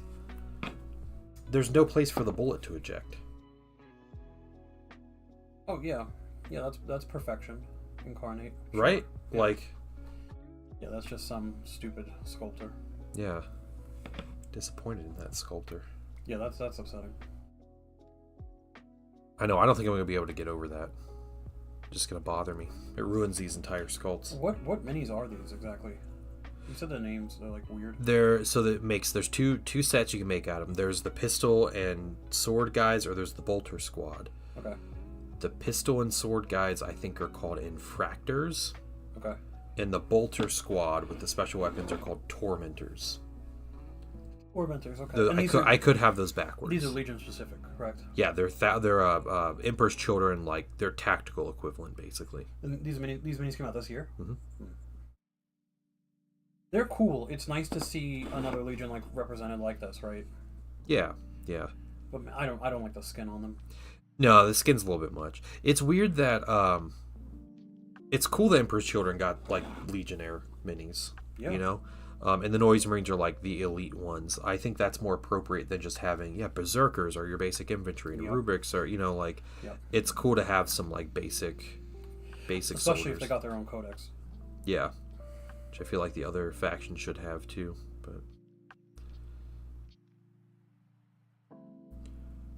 the pre-Chaos Emperor children have better drip. These guys had some pretty decent drip, but yeah, the same. They're the same, man. They're the same. Yeah. These are Horus Heresy minis with extra stuff on them. They kind of are in a lot of ways. And different backpacks, right? Like they're the same, dude. I mean, these backpacks are even like that's Heresy backpack. Yeah. That's a Mark V backpack, basically. Yep. Yeah, they're getting a lot of mileage out of like existing sculpts. Yeah, those like digital renders. Yeah, for that they just like minis. add on to, right? Yeah. They just do a little save as instead of a save. Make a separate file, and then they're like, "Yup, there it is." You know what though? I'm cool with that. Mm-hmm. Yeah, because it makes sense, right? Yeah. They're going in the warp and coming out 10,000 years later. They still have the same shit on. Games Workshop actually made an article today. They put an article on their like Warhammer community about the compatibility of the Heresy sets. And they made like a weird like chart of like if you have this set, it works with all of these sets. So if you have it was like tacticals, they work as Legionnaires. Yeah, so they did like Mark 6 tacticals, and they were like, here's all the sets. It had like the special weapon set, heavy weapon set, the melee set, the melee weapon set. Okay. And they're like, look, you can use all those sets to like make something in 40K with that. No, for 30K. It just showed the compatibility weird, of the different boxes. Okay, okay. Yeah, that's a very weird thing to... It's kind of like a weird filler article, but it was funny. I feel like we've been talking about that past like week or so. Right. Like one of them took my idea, my thoughts, and they made a whole article about it. A laser scribe? Huh. And CDs for the main media focus. Yeah, I've never heard of a laser scribe either. That car alarm. Laser scribe is kind of crazy. So it's just like doing the laser scribe. Just a CD writer? Yeah. Is that what you call a CD burner? Like, is that a? Yeah, that's probably what it was. It was probably the proprietary name for it before it was like commercially available. Yeah. Laser scribe is probably an industrial CD burner.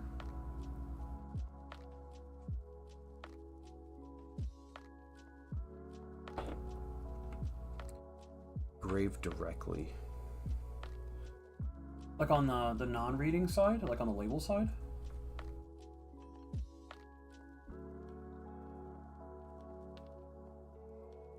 And I knew people who would steal directly from red boxes. So they would buy like a quote unquote bootleg DVD from Walmart, right? Like one of those like $5 DVDs or whatever. Mm-hmm. They go to Redbox and they would get like the new hotness game, right? The new Call of Duty or whatever. And they would take that disc and the way that it read the discs was on the center ring was like a UPC code that was like a circle, but it was a sticker.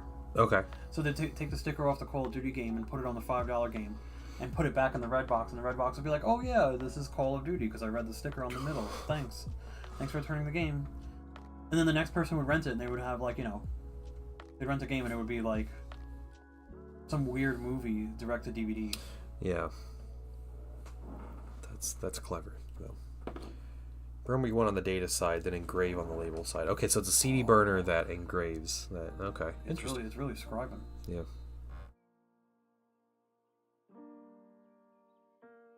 Not like your car, is it? No. Okay. I think at this point I should go check. Like no one's. It's my this whole time. My keys. Yeah, you're just like you just keep hitting the button. Yeah. Oh, you could barely hear that beep. Yeah, I heard your car beeping. Yeah, I just keep hitting the panic button in my pocket. We're gonna leave this out here. So I don't even have my keys on me, so I don't know what I would be pushing if it were my. Dude, that'd be so funny if it was me. Yeah. Captain Keys.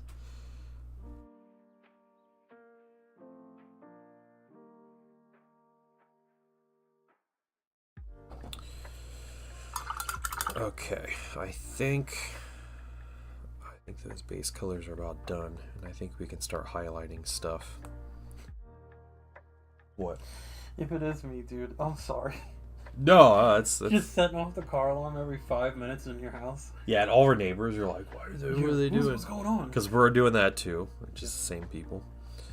All right. Let's see. Get some pink, and we'll get some of this magenta back out.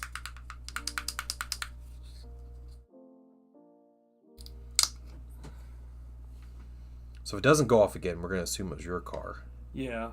If it doesn't go off again, I'm going to go check and make sure it's not my car. Fair.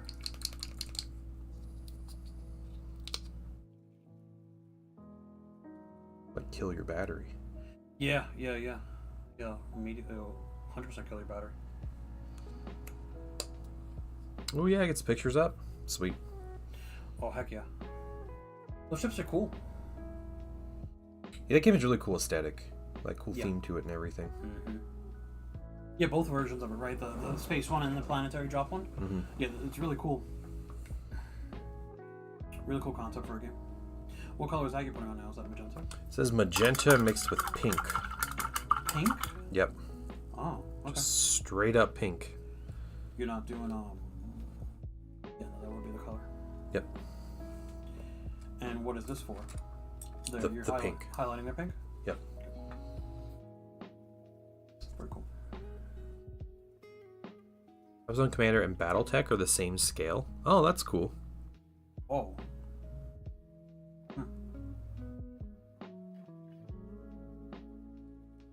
Battletech's a game that looks interesting to me, but I don't know if I'd ever want to get into it. It looks like the games last forever.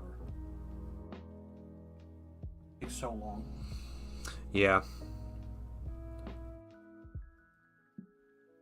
Yeah, it's not something that's really caught my attention. But you don't like big robots like I do. I know, that's true. I don't. Dude, I think it might have been my car. They do take forever.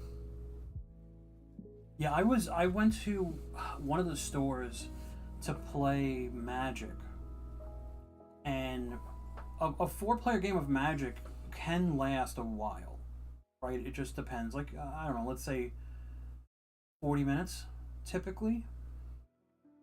There was a 4-player game of Battletech going on there, and I'm pretty sure they were there the entire 3 to 4 hours I was at the store. I don't know how many games they got in, but it seemed like they were just playing the one. Yeah, probably. I imagine if it's like Warhammer, you're gonna be pushing. Game, yeah, you're gonna be pushing that time. Yeah. Well, everybody's only controlling one mini. Oh, really? Yeah. Oh no. Okay. Oh wow.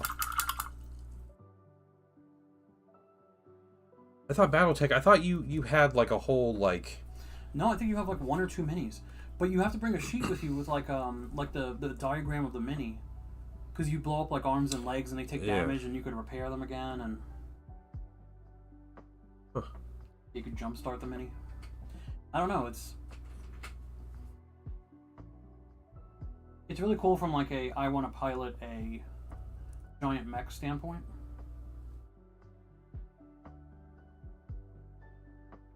But yeah, I don't know if I could dedicate that much time to like playing a game with just one mini on the table. Yeah. Yeah, it's like, it's like D&D, right? You're playing one character and people play a session for hours and hours, but even then, in my opinion, what ends up being the most boring thing about D&D is the combat. Because you sit around and you just like wait for your turn. Right. Your turn comes around and you like do like a, like you already know what you're doing at that point, and so you do like your 30-second turn that goes to the next person who had not been thinking the whole time or whatever, and yeah, that just takes like half an hour for it to come back over to your turn again, and you would sometimes hate Magic. Yeah, good. There are people who have like combos, and they play their cards in a very specific order, so the combo, like the maximum outcome from the combo hits, right? Yeah. And you're just sitting there watching this guy take his turn, and he's just sitting at the table like, all right, I'm gonna tap this, and it makes this many artifacts. So I need to find like an artifact card. Okay, I put it on the table. Now, cool. I gotta find a D20, and then I need to find the number 18 on the D20. Okay, and then I put it down. All right, and then when I tap this guy, he creates double the amount of artifacts. So the thing goes to 20, And then now I need to find another die and put 16 on it. Okay, here's 16 put on the thing, so it's 36 tokens just came in. Yeah, I think my biggest issue is like people that like playing games with people, especially people who've been playing games a long time, but like that when it's not their turn, they're not at all thinking about anything with the game. I think about that every time that I'm playing Magic, dude. I think about you saying that because you told it to me once or twice, and I see it all the time. Does it infuriate you? Yes. Yeah, because it takes forever. I get on my son about that. I know he's 8, but we play board games. I'm like, all right, well, it's not your turn. Think about what you're gonna do on your turn, and then he gets to your turn and you play. Because I play fast, like when I play games. Yeah, I have like 2 or 3 things I want to do in a turn, and I like plan A, B, and C, right? Yeah, and obviously, like your plans change if you got to think about things, or you have to still run through things like that happens. But here's a reason why the guys like that I play MCP with, a couple of them like playing with me because I play really fast with them. Because I already have 2 things I want to do. Like I want to do this on the left side of the board, but if something happens on the right, I could do this instead. Yeah. And then a secret third option is, if you injure a guy but don't kill him, I'm going to activate him next. Otherwise, I lose an activation. Right. So yeah, I'm sitting there thinking about that while you're measuring out your distances and stuff like that. While you're playing a land for turn, I'm thinking about, all right, this is what I'm going to do next turn already. Yeah, there are certain people I play in certain games that I know my game is going to take forever, and I make it a point not to make conversation with the person, because I know if I say one thing like oh man, nice minis, it becomes like a 5-minute thing. Yeah, they stop their whole turn. Yeah, and just to like chat about stuff, and I can't do that, because like I can play and chat about things, but a lot of people can't. And you know, if I'm going to spend all day in a game, that's fine. You know, we're hanging out or whatever, and we got the day to do it. But if I'm like at a store playing a game, I don't like staying there longer than I really need to. There are a couple times I play with people and I want to talk to them like during my turn and stuff like that. Yeah. And you could tell like they just want to play the game and not really speak, and it's like, damn, man, yeah, all right, cool. which is also fine, because very much so, yeah. But like it feels like sometimes I want to talk to them while they're playing, and you could tell like they're very easily distracted and like they like lose their train of thought or whatever. Yeah. And it's like, I'm not doing this like please don't think I'm doing this as like a weird like meta play tactic, right? Like no, I don't think most people throw smoke and mirrors and be like, hey man, I like the way you paint your minis, what colors do you use? And they're like, I don't know what I'm doing. Is your husband playing against someone in Blood Bowl who, no joke, took a minimum of 15 minutes a turn? Yeah, no. That's insane. It's probably also an alternate activation game, I'm assuming, correct? Is it? It would have to. I don't remember if it is or not. I doubt you would move the whole team. Because then you're just sitting there passing the ball back and forth to like your own teammates while the other people just stand there and wait. Yeah, I think there's like reaction stuff, but I can't remember if it's Igo Yugo or alternate. I've seen people play the PC version of the game a bunch, which is just the game. You know, it's the exact same thing. Yeah, just a port of the game. Yeah. Your whole team takes a turn? Yeah. Yep. Wow. Okay. And there's like you can like react to them and stuff. Yeah, that's right, you do. Yeah, because it's it's about like setting up, and like if I don't go here, like the enemy's gonna take the ball or whatever, the other team's gonna take the ball, and yeah. What sport is it like?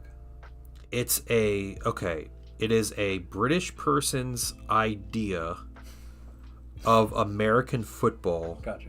In a fantasy setting. Yeah. So, and there is a ton of lore behind Blood Bowl, where it's like the ultimate sport, and it's like the gods of Warhammer created Blood Bowl to like unite races, to where they compete over Blood Bowl instead of fight wars and stuff. And it was lost for thousands of years, and then like some people discovered the names of the people that discovered it too. It was like a John Madden name or something. Like it was absurd. Yeah. If you fail in action, your turn ends. There might be some of that. Yeah. Okay, if the person a ball falls out of someone's hand, or it's a touchdown. Okay. Yep. Yeah, if it was a touchdown, why would you keep playing? Right. But like it is very much a British person's idea of how American football plays. So, because like they call the field a pitch. Yeah. And yeah, just they're all named after NFL. Like people in the NFL, or what was it? Teams. No, I don't think it's teams. The teams are all pretty. I think it is actually called the NFL though, right? But it stands for something else. Yeah, the lore in Blood Bowl is ridiculous. The newfangled league. Yeah, just something crazy like that.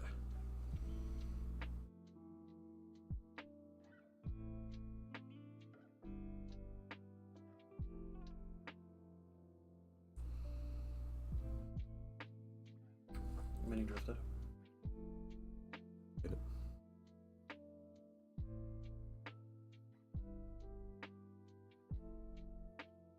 Difficult, guys. My job is so hard.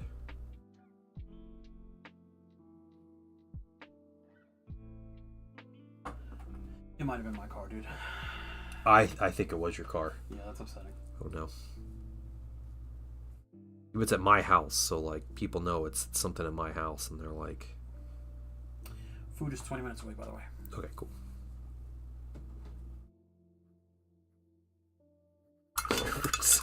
What idiot? Yeah, that's me. Who still got there? It's called the Nuffle League. There you go, Nuffle. Yep, NFL Nuffle. Yeah, that makes sense. A British person read the bare minimum to understand what American football is like, and then made the rules for Blood Bowl. There's a John Madden punny name? Okay, who like discovered it. Yeah, it was like John Madden, but something like that, yeah.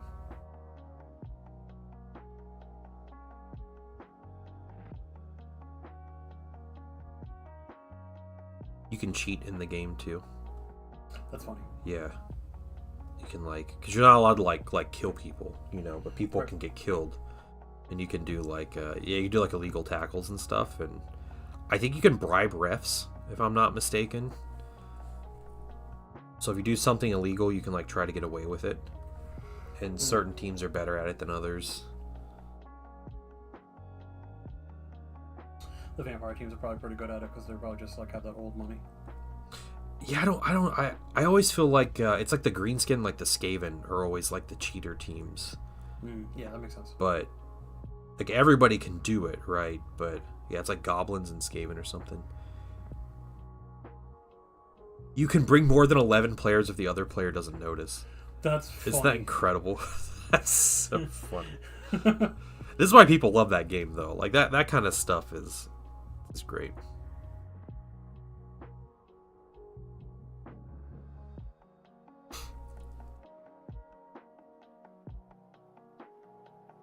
You have cheerleaders for your team too. Yeah, I know. I've seen the orc one. You seen the orc cheerleader? Yes. Okay, yep. It's one of GW's minis of all time, isn't it? Yeah, it sure is. You've gotten away with it once. You just like when can they catch it? It's just like when they catch it, you put the player off the field, or what? Or is it like, oh sorry, like first place started?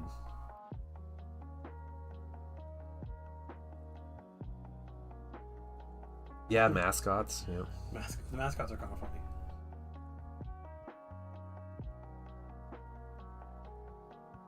There is a vampire team, and the vampire team has like They're new though, aren't they? yeah, Mhm. they have like thralls. Yeah. And it's like people are like bitten by vampires, so they're like bleeding on their like white like blouses basically. They all have or whatever, and like that's their during the lineup between halves or if a touchdown happens. Oh, okay. You just like put an extra player out on the field.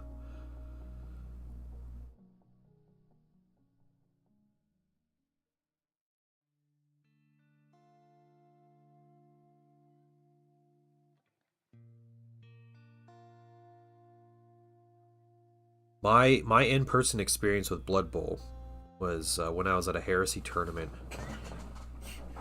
and full circle here. But there was a Blood Bowl event going on, and there were like 30 people playing Blood Bowl. All of them were at a minimum like borderline geriatrics, which is fine. Nothing wrong with old people. But there was a guy that stood up and he collapsed and like flipped a whole, like an entire table, like a 4x8 table, and like all this stuff like all over the floor. It was like concrete floor and all this stuff. It was like, did this guy just die? Like what's going on? He got up and was like, playing it off and everything, but we're like, this guy probably just broke something, like. That's his ploy to get the 12 minis on the table. Yeah, and he sets back up and he gets the mini up on him, right? Yeah. Everybody's like, that's Dale the cheater. He throws every game like this, yeah.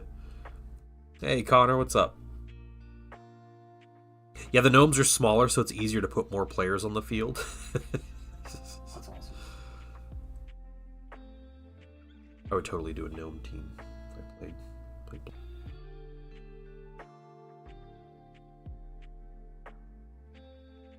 I like Vamp. That's cool.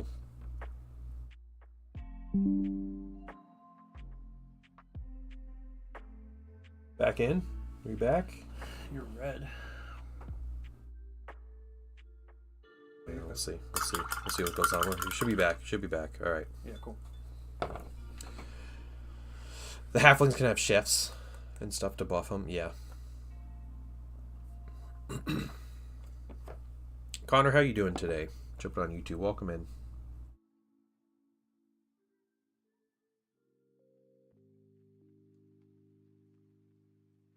Yeah, the gnomes look great because it's so ridiculous to have a team of like garden gnome looking people, but then also they just get like random animals, like a goose on their team. Or like a honey badger.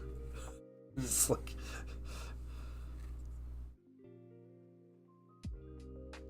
What's that bottle over there, man? what bottle? Right behind your tablet.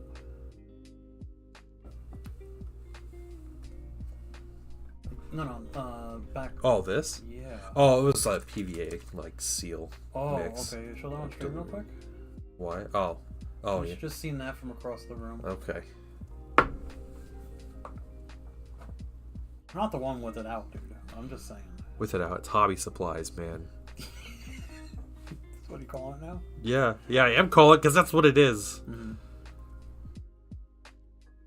Spend too much time in VR chatting on Twitter. I'm not on Twitter. Okay. I go on. I load up Twitter out of habit, and then I look, and it's just like horrific political posts, and I'm like, yeah, I don't want to be on here. Yeah. Yep. Okay. Well, good for you. Good for you getting off Twitter. And then because I don't go in there anymore, I keep getting like push notifications from them, from VTubers I don't follow, posting about their mental health at the crises that they're going through this week. Oh yeah. Okay. Yeah. Different one every week. Typical. Yeah. Gnomes are fun. Yeah, you can get treemen. Yeah, that's cool. And they can throw the gnomes.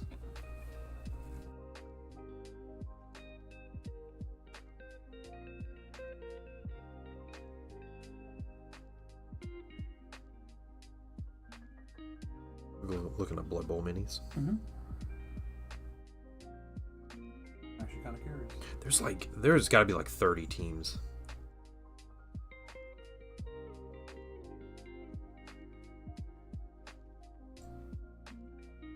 Yeah. Twitter's garbage. I think it's been garbage for a really long time, but I had a Twitter account for like a year, and I had it for a very specific purpose, and all those people moved over to like Blue Sky. So if I need to look something up from someone posting, I just go to Blue Sky instead.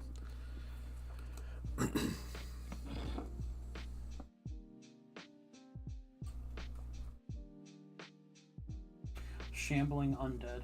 There you go. Well, their minis are sick though.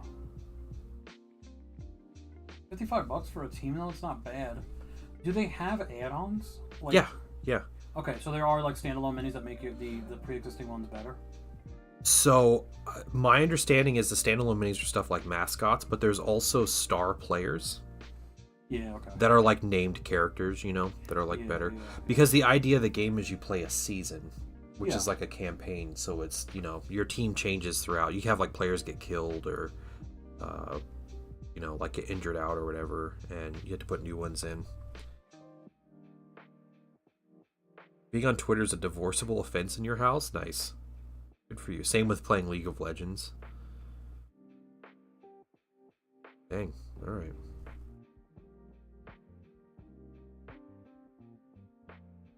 No. You're divorce material. Apparently. Would be the first time.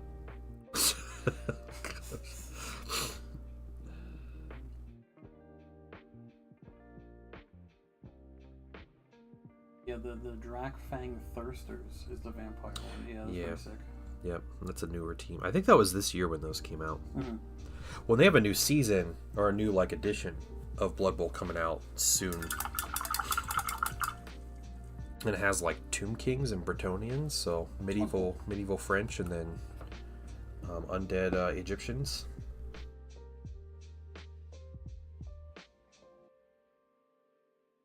Yeah, this is sick for as a format. It's jarring to have something like this for a Games Workshop property where it's just buy this one thing and you can play a whole game with it. Yeah, that's also Kill Team, right? Yeah. That's also kind of Necromunda too. Yeah. And I guess Combat Patrols. I don't know. I'll just shut up. Yeah. Most of their games. Yeah. Yeah.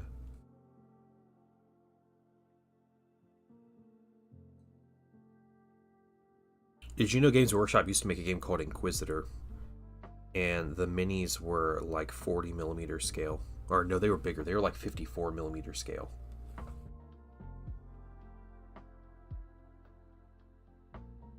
Large minis. Oh, 54. Yeah, that is big. Yeah. And you would play. It was almost like a Kill Team game, but you would play. Yeah, and you'd have 4 or 5 minis on the table, and you would go on adventures with your inquisitorial retinue.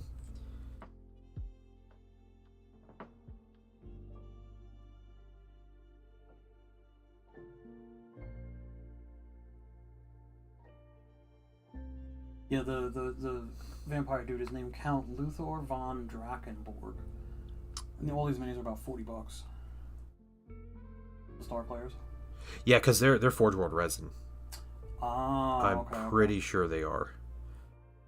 Yeah, all the teams you can get in plastic. But then the all those one-off characters are still resin. Seem to go all in on current Blood Bowl right now before the new release. Yeah. Well, I mean, I assume if you're playing a team,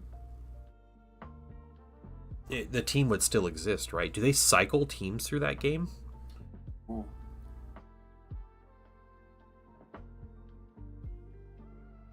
I don't know. I don't follow Blood Bowl, so I'm not. I always thought if you had a team, the team is good, but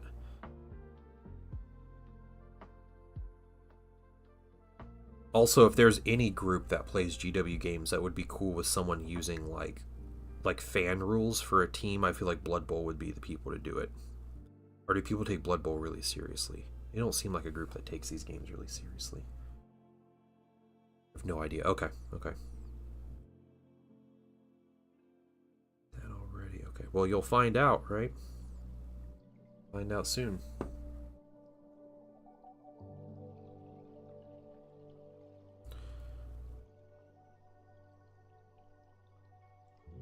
There's some other good teams on there.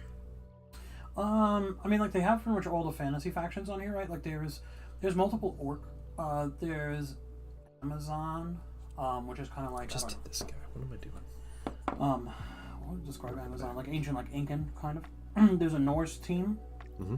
Khorne, which they just look like berserkers. Yep. Black orcs, which yeah, they're just super elite orcs. Yeah, they're giant orcs. Yeah. Imperial nobility. Yep. Which I don't know what they're supposed to be. They're humans. Yeah. It's basic humans. Yeah, knights armor and stuff like that. There's a goblin team. There's the shambling undead. There's just an orc Blood Bowl team called the Gouged Eye. Uh-huh. Lizard Man, necromantic. Okay, yeah. So there's a werewolf. There's a zombie brute. That looks like it's just a specter. That looks like a thrall. That's a scarecrow. Okay, It's a zombie, legit a scarecrow. zombie. Okay, Yeah. nice. Skaven. Chaos Chosen. The Doom Lords. It's like elite chaos. Yeah. Snotlings. Nice. I didn't know there's a Snotlings team. They're like just super tiny, right? Yeah, Crude, or the Crud. Freak Nose Pickers. That's the Snotlings. Yeah, they're on stilts and like on boulders and stuff. Yeah, they're tiny. That's amazing. Yeah. Halfling Blood Bowl team. Nurgle's Rotters. Mm-hmm. The Elfheim Eagles. Yep. For the elves. This is like the high elves. Yep. Chaos Dwarfs. Gnomes. Vampires. And then for stuff that's out of stock, Underworld Denizens. Okay. This is dark elves, right? No, they have a Dark Elf team. Underworld Denizens looks like Black Skaven. Okay, yes, like Eshin, Clan Eshin Skaven, so like stealthy Skaven kind of stuff, alright. Old World Alliance. Okay. Human team, the Reichland Reavers. Yep, that's like classic team, Reichland Reavers. Yeah. Ogre. Fire Mountain Ogres. Okay. Dark Elves. Okay. Wood Elves. Mm-hmm. And then the Dwarf Giants. The team is called the Dwarf Giants? Yeah, they're called the Dwarf Giants, yeah. Okay. But they're dwarves. That's something. Mostly no, the teams who are dropped between first and second are going to be in the starter box for third. Okay. Well, that's good. Hopefully nothing gets dropped from the game. Yeah. I mean, there is a nice variety, which is cool. Yeah. It'd be cool if they had like different. I bet they'd have different color schemes too for like different kits. Kits is in like their uniforms. Yeah. Like if there's like a home color scheme and an away color scheme. And that'd be alternate. cool. Yeah. Yeah, I don't know. The Shambling Undead looks really cool. Yeah. They look really, really good. I can imagine the Reichland Reavers would need to put on their away jerseys to play against the Black Orcs, so people can tell them apart on the field. Yeah. Actually, no. The Reichland Reavers like default color scheme is blue. Yeah, but like, what would their away jerseys need to be? Because away isn't the home and away is so people could like tell the difference between the teams, right?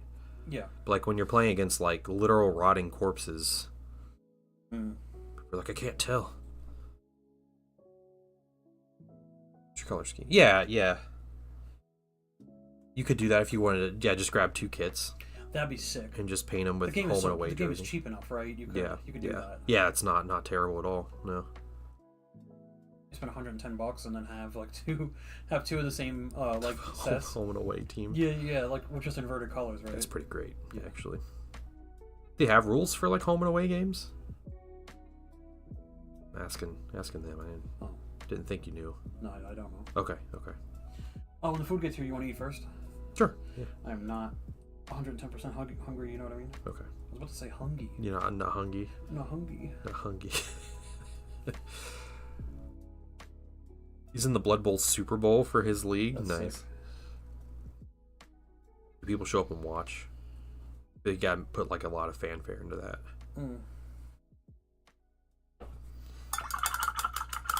You don't think there's home and away? Okay.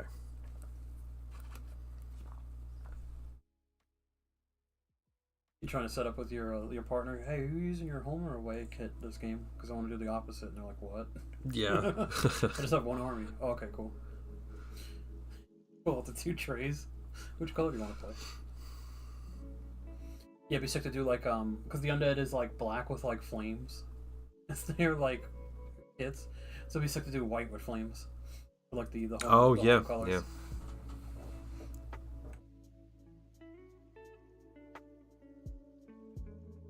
Give GW the idea that we could do home and away games. Oh no, yeah, then yeah, we'll make you buy 2 kits. Yeah.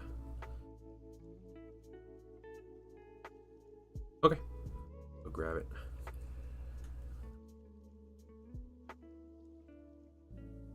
Just a little highlight right here on this guy. I just got a couple more to do on that first highlight. You go a lot lighter though. Close that because that's drying out pretty quick. Alright, well, I'll be back in a little bit, guys. Hopefully, the stream doesn't cut out. Yeah, I mean, I'll pay attention to it. Sure. Cool. Oh, how we doing, chat? He's playing the Amazons? Yeah, Amazons look cool. Their minis look really nice.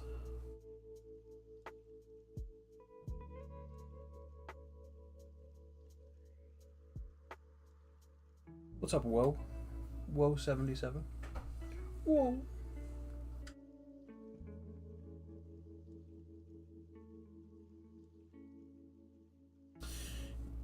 He did box art colors. Yeah, the box art colors are really nice, like that, like turquoise and golds. It's really nice.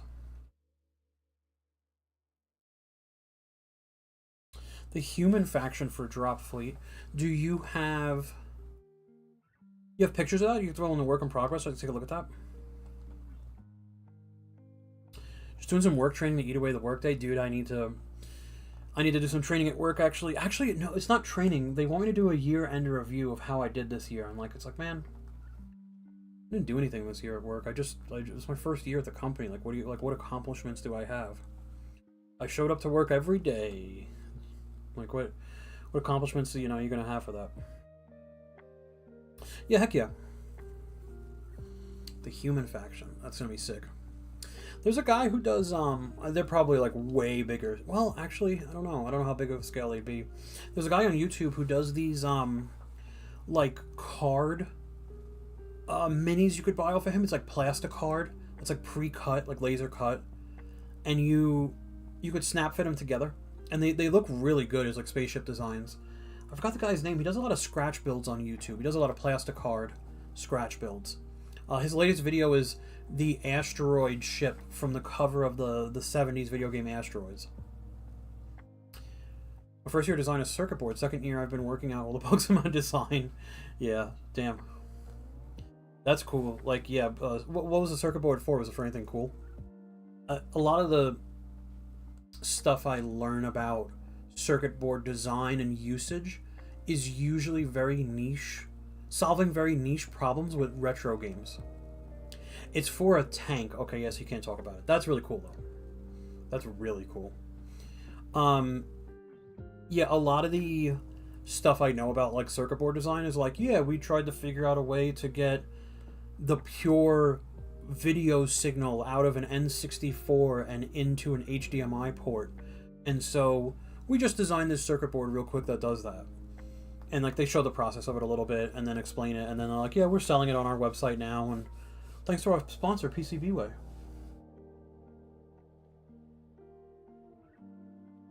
I would imagine so, especially if it's anything it's not just like ECU, right? Which you don't have to confirm nor deny that. You know, that's crazy. There's a lot of cool people that you meet on Twitch that do like a lot of random stuff.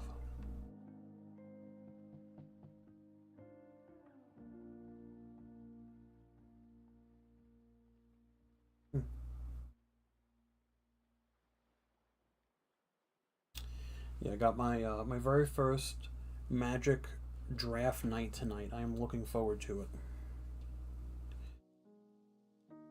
It should be pretty cool. I have no idea what I'm doing.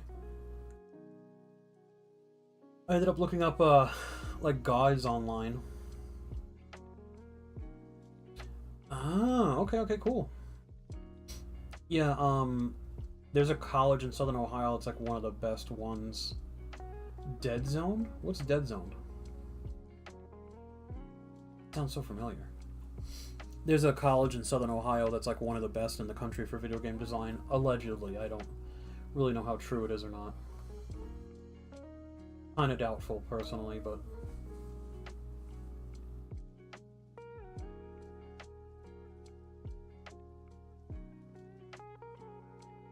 Mantic Games equivalent scale games at Kill Team. Oh, cool. Mantic Cube game, apparently Quishy knows what it is. I'm gonna look that up. See if I get some. DPI is horrendous.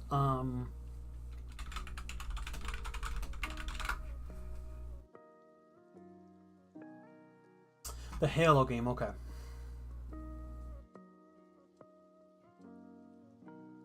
Oh, that is a future Skaven, is it not? The vermin. That's pretty funny. Enforcers look cool. The minis look sick. Nameless faction starter. You run the vermin, that's sick. You're looking at their starter set, that's so cool. They're like mining dudes. They're probably sent, yeah, there's a lot of hazard stripes and they're yellow based and gas masks and stuff. They're probably sent in to like clean out shit, and they're like, not anymore. We're not going in the asteroid mines anymore. Plague infection? Oh, that's just they're just zombies. They're just zombie dudes.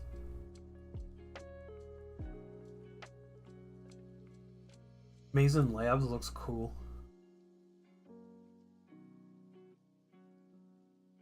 That's cool. That's cool as hell. You got a tournament today? How many people usually show up to something like that? It's hard with these like smaller games, you know, that aren't Warhammer, to get like a good following. I know when we have tournaments for Marvel, if like 12 people show up, it's like a pretty big deal. We're pretty happy with those numbers.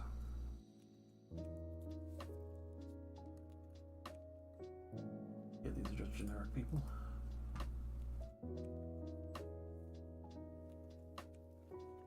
Forge Father. Oh, these are just squats. Yeah, so about the same, which is cool. That's a good showing, you know. Man, the strike enforcers, the enforcers look so good. Infinity has that. I've noticed that. The same night that we do, one of 4 people got sick. That sucks. The same night that my store does Marvel Crisis Protocol, let me give you guys something to look at. We have Infinity, or we used to. They had like a tournament going on, and the Infinity tournament. It was like a thing, you know, where like every week, like you would face off and like you would record your games, and it was like a campaign, I guess. They would pack that place out. Infinity always had like a lot of people show up. Yeah, I mean, I've only heard, I've heard good things about them. Yeah. Yeah, but they were packing that place out, man. They were packing that joint out. Like there was a lot of people that showed up for Infinity week after week after week. We had, on average, our weekly MCP meetings, we probably have anywhere between 6 to 8 people, I would say, every week. They had 2, 4, 6. They had 12 people there every week for their league, at least. Sometimes they would take one of our tables because it just got too big. It seems that way, Whoa. I watched an introductory game of it on Play on Tabletop, but was it Mubin playing that?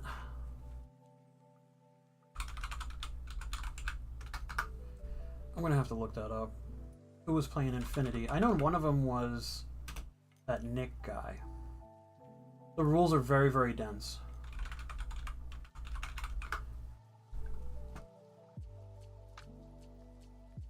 It was Mubin. Okay. Invincible Army and Baku. You play as Bakugan? Bakugan was cool.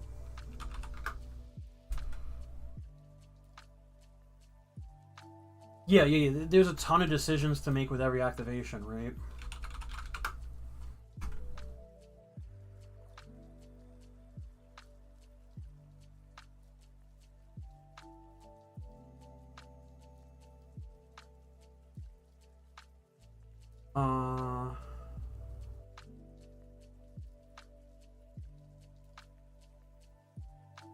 I mean, their minis are cool. Yeah, there's articles describing them as like all over the place. The nuns who hate AI, that's sick.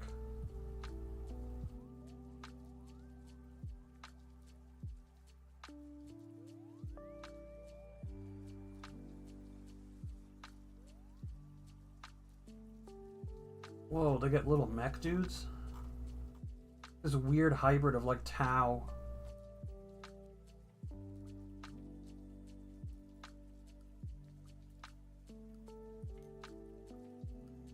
Because they're so skinny. Yeah, you're making your own. Yeah. Then maybe that's what's so attractive about the game. Well, going from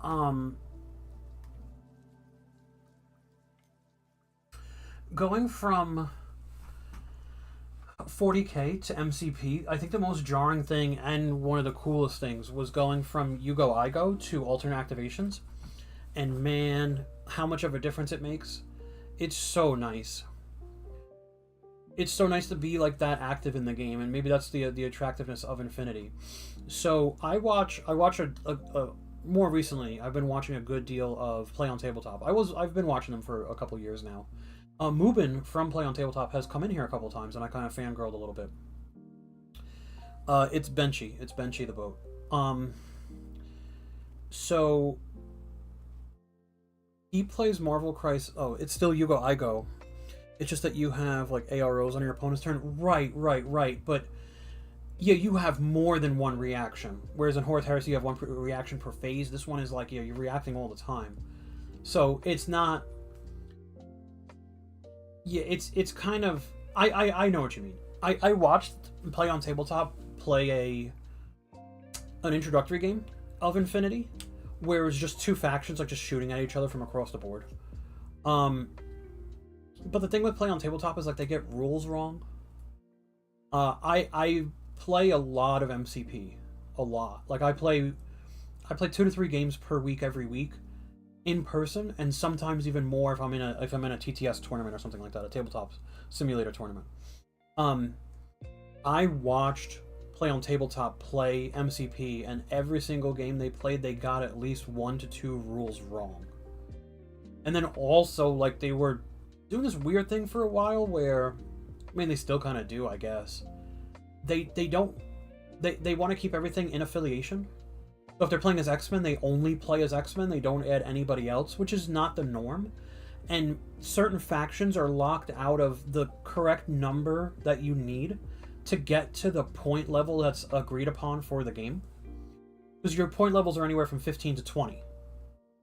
And they'll play an 18-point game, and the X-Men will only have 17 points worth of minis on the table.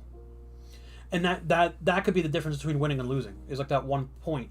Because you upgrade like Beast into Colossus, and they're 2 separate models with 2 separate things, but like the Colossus is obviously a little bit better than Beast because he has that one more, they assigned him 1 more threat level on purpose. So I don't really know a whole lot about Infinity, but from what I did see, it did seem pretty cool. I take it with a grain of salt because it was an introductory game. It seems like they kept a lot of information out, and it was from Play on Tabletop, which unfortunately I know they get rules wrong. I've seen them get rules wrong for 40K, and that's like what their bread and butter is.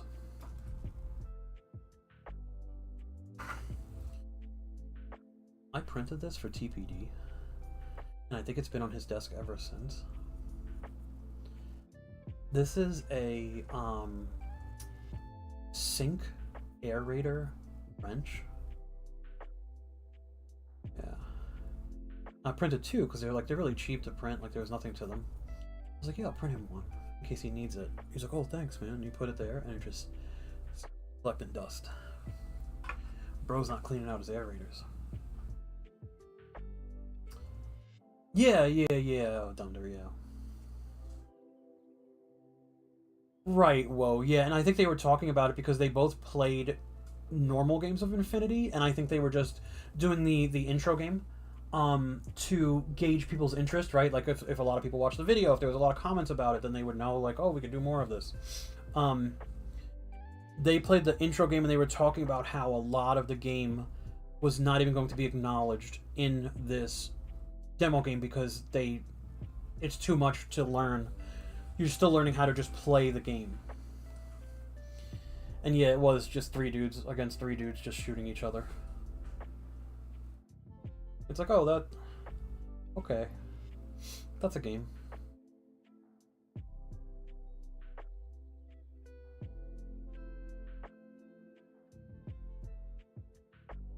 Does anybody have anything cool planned this weekend? You guys doing anything cool this weekend?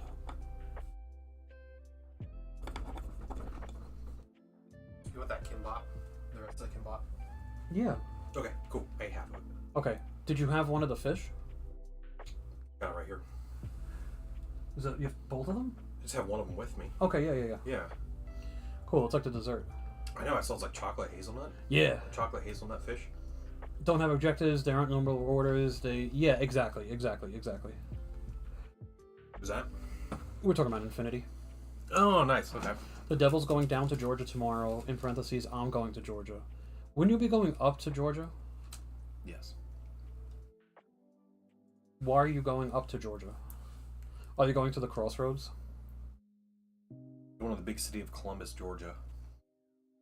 Mm-hmm. To find a military surplus store and or a strip club. That's all there is there. Literally all that town is, yeah. All right. I'm gonna go eat. That's cousin your baby. Okay. I'm gonna show the little fish thing on the street and then eat it. Yeah. Continue painting. So. I think it's called a taiyaki. Taiyaki. Okay. In Japanese, I don't know what it is in Korean. It's okay. Very close. Oh, I'll show you guys. What's this taiyaki here? I know yaki is fried. I think tao is the fish. Okay.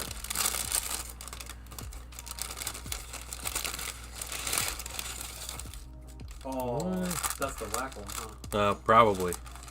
I don't know. Looks tasty. It's all like toasty.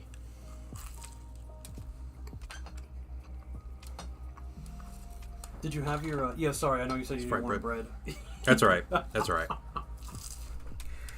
You got to get one at least. Dude, I saw that. I was like, yeah, of course. Had to sneak one in. Uh-huh. You got your fridge cigarette Diet Coke over here? Yeah, the fridge cig, yeah. Oh, yeah. It was warm. Yeah. They pulled it off a shelf. It wasn't like from a cooler or anything. No. Like, it wasn't even like sweating. It was just...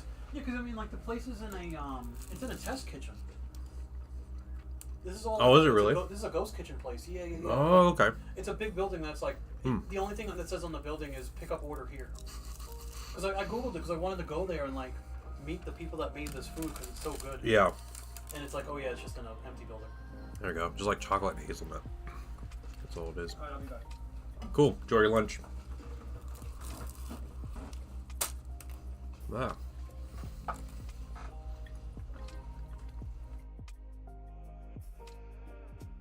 Is it worth having a guard in a Marine Army?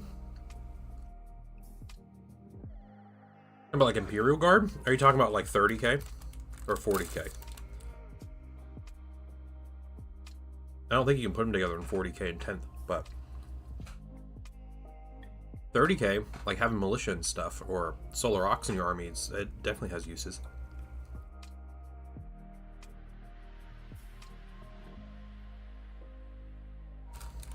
Let me finish this thing, I'll get back to painting, guys.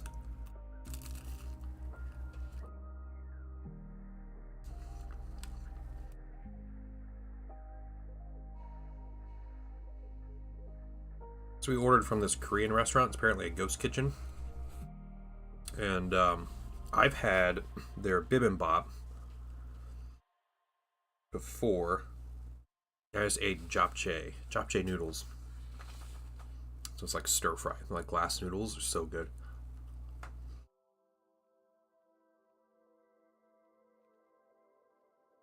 All right, Korean food is pretty great. Gotta make sure I don't have greasy fingers.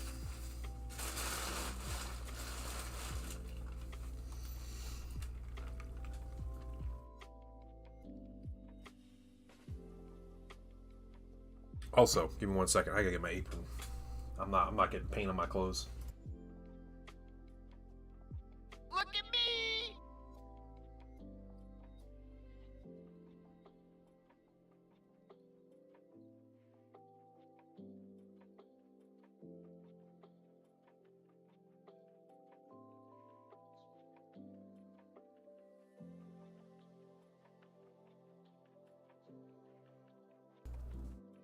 Oh, nice. I see the ships. Quishy, very nice. What faction? What faction is that? We paint Dusty Boys, not Greasy Boys. Yeah, totally different faction. All right, it's good. Japchae are also really low calorie. It's not like eating an Italian pasta that's just a ton of carbs and everything, because just sweet potato. United Colonies of Mankind, nice. They're very like sleek, but Halo-esque type design. Emperor's Children are the Greasy Boys, yeah. If they really want to be, I guess. They're the ones covered in Purell.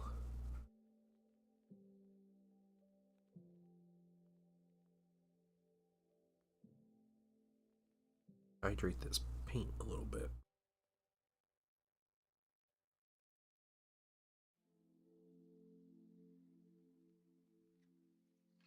Does anybody remember the game, the short time this game was out, Halo Fleet Battles? Anybody remember that mini game? I remember when that game came out, and it was, Covenant versus the UNSC or whatever they call it, and I was super hyped about how big of a game it was going to be. And that game, I think, within a year of it releasing, I don't think it sold. I think it was kind of just completely done. Yeah, Quishy, you probably have an idea. I mean, they had sculpts for the giant Covenant ships and stuff that were like 3 feet long ships and everything. Yeah, I remember seeing it at my local store, and people were really hyping it up because Halo's a really big sci-fi franchise and stuff, and it just never went anywhere.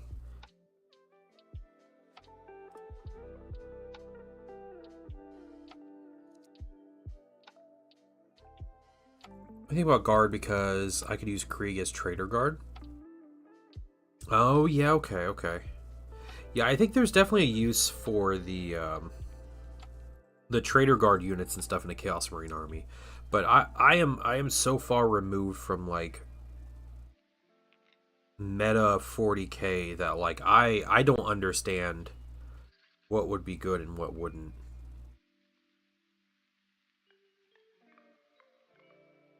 My entire opinion would be hey, does it look cool? All right, sweet, then do it. But yeah, that actually is usable though. So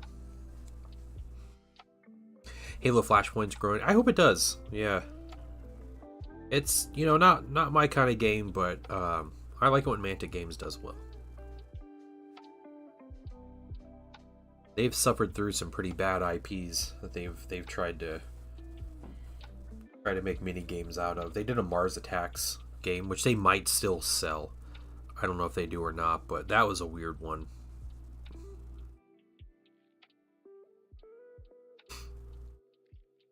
They have a Walking Dead game that they pushed really heavy, but it wasn't Walking Dead TV show. It was just Walking Dead the comics, so they couldn't use any likeness from any TV show or anything. So I think that kind of hurt that game.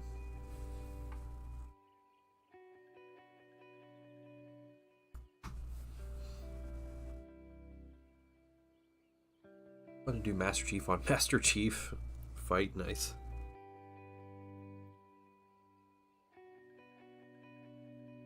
Is there just the Covenant and Earth? Or are those the only two factions that you can play? I know there's more factions in Halo, but if it's worth the money and in-game points, yeah, that's true.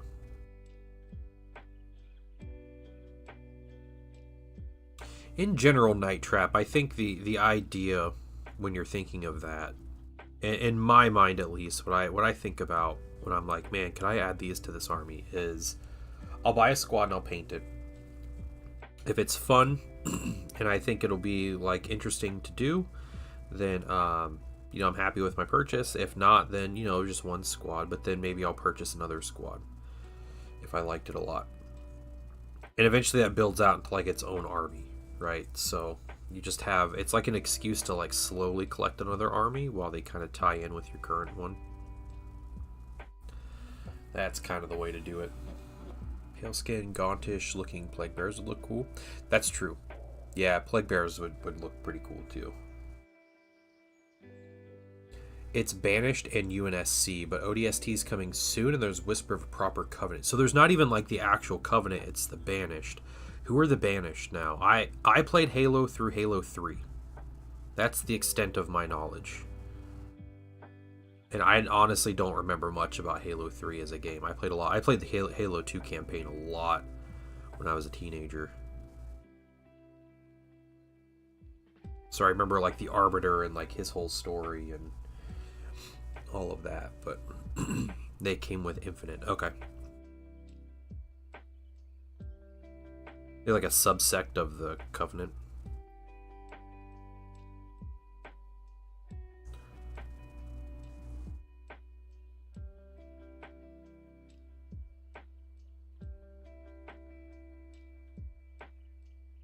Oh, it's the brutes then, huh? Remember, that was a whole thing in Halo 3, right? Was the brutes like trying to take over and like supplant the elites in their position?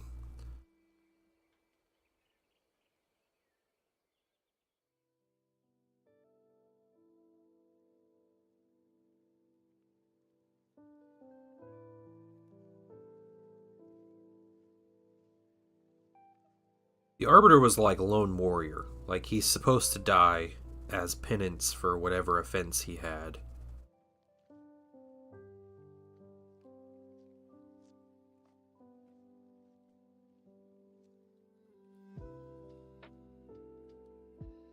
Pretty much. Okay, okay. Got it. Got it.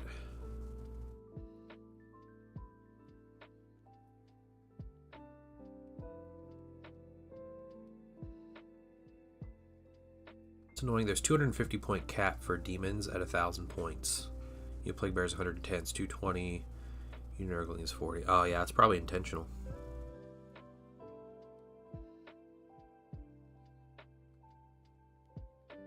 I can see that being intentional. Okay, brighter pink. You ready? Let me get a drink of my Diet Coke here that I have now.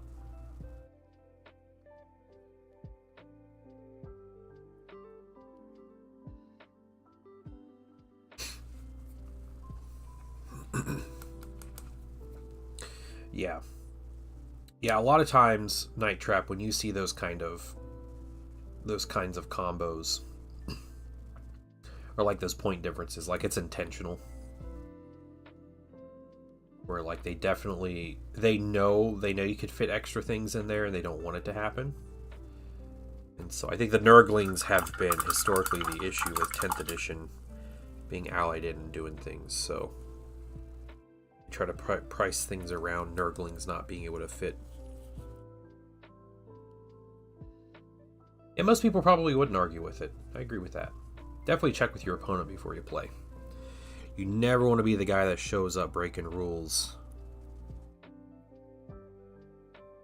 Like that's never a cool thing to do, but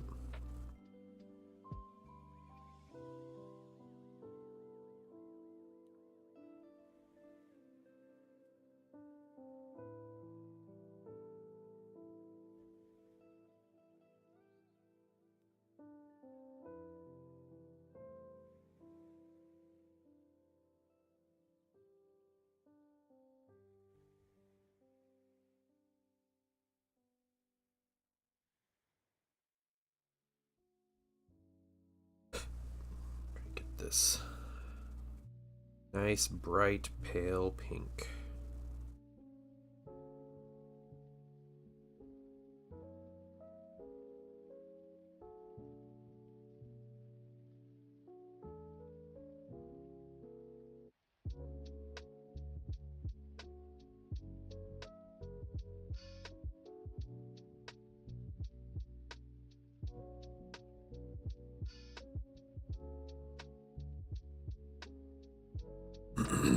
No OC, their strength is 2. They cost like 45 for 3. Yeah. Hey, if you don't eat the rest of it, Zen, that's cool. I'll eat it. D-Slayer, what's up? How you doing this afternoon?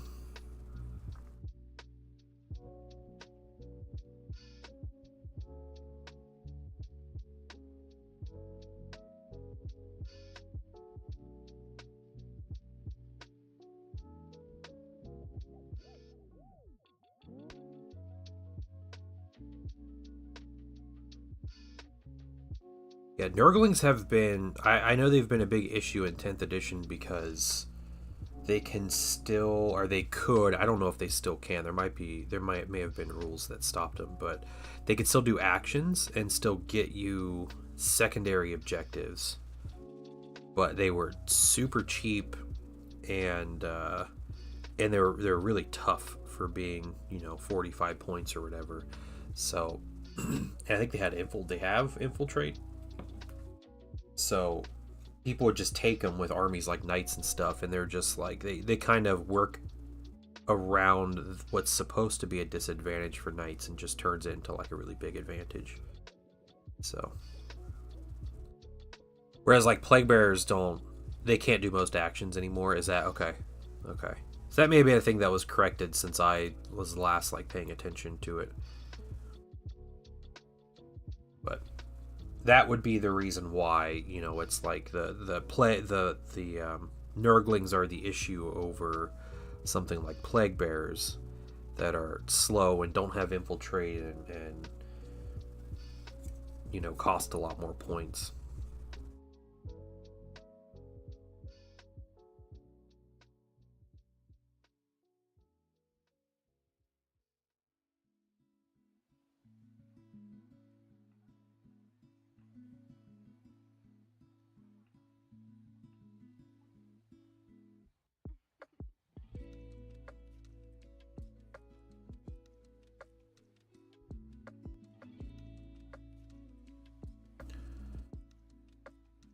There. Let's thin this paint out a little bit. You mad you don't have a car right now? Yeah, that sucks. You said you got a car accident the other day, right? Was that you, T-Slayer?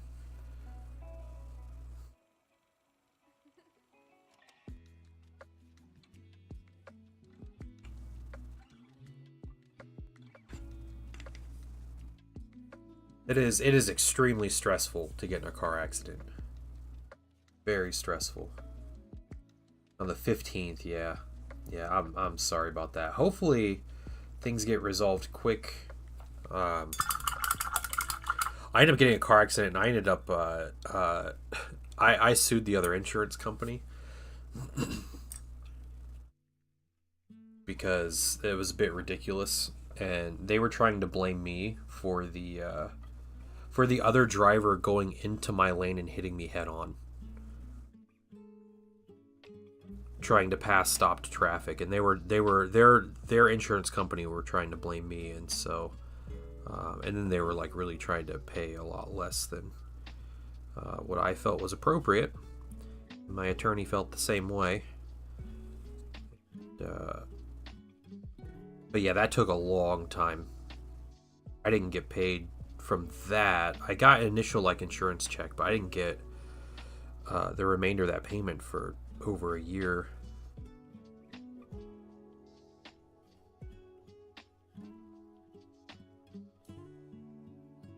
Just make sure you're physically okay. If you gotta go to the doctor, get a any kind of X-rays or MRIs or anything, do it. Don't just decide not to do it because you don't, no, I think I'll be fine, whatever. Go do what you need to get done, and then you make sure the other insurance company knows about it.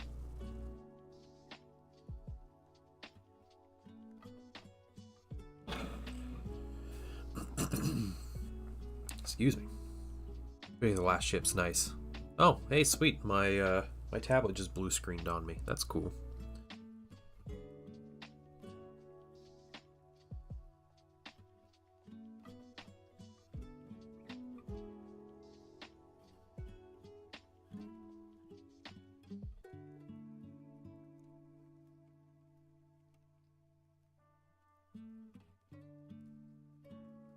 find me, tablet. You were free. Free tablet.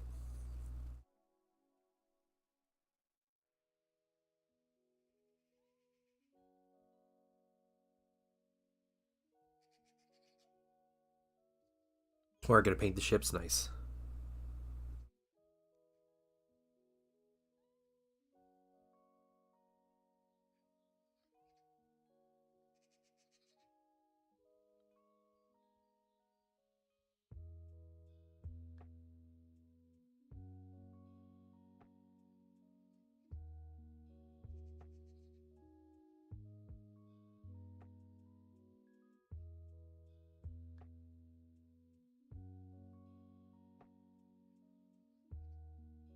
Well, we're gonna play a game of Trench Crusade and then paint. Very cool. That sounds like fun. That sounds like a good day. 70 more unique characters alongside their attachments, like Sniper, Warp Talon. Yeah. Isn't there a Warp Talon like character?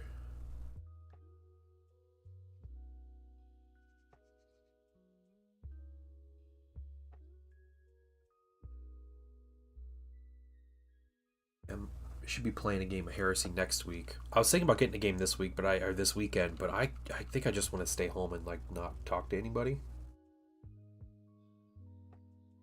My son wants to go try to hit some baseballs at a ball diamond near us, so I think we're gonna do that tomorrow. The music turned off. Just a quiet part.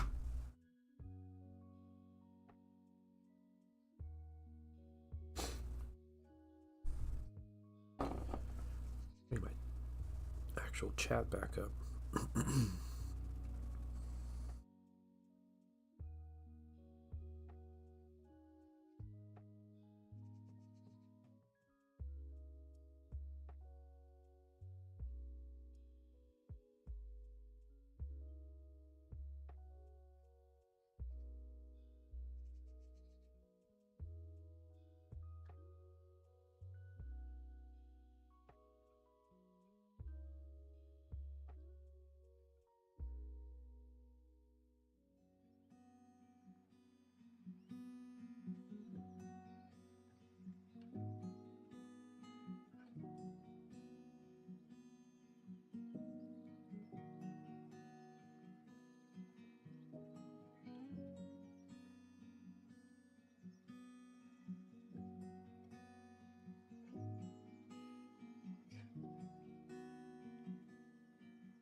Chat doesn't want to come up. Come on, chat.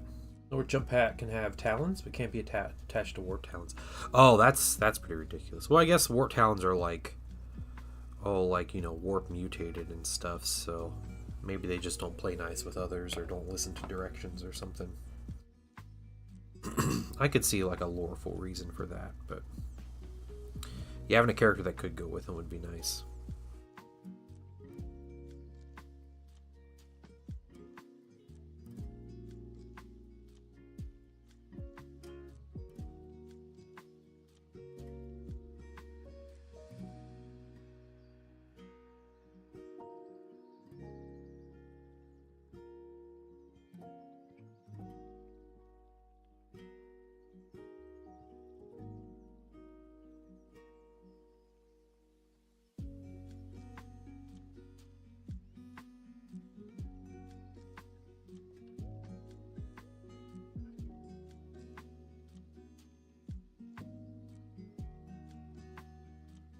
Have a leader that can give deep strike.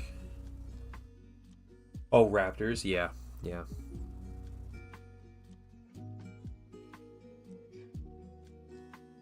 but they're not Warp Talons, right? Warp Talons are cool.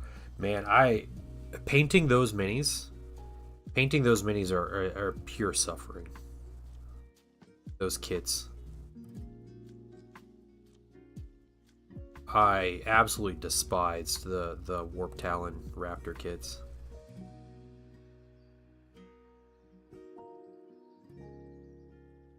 Those are older kits too, but those are detail creep like to the max. Just random teeth growing out of every armor piece. There's trim, but the trim has zigzag everything and just all of that. So yeah, I don't know.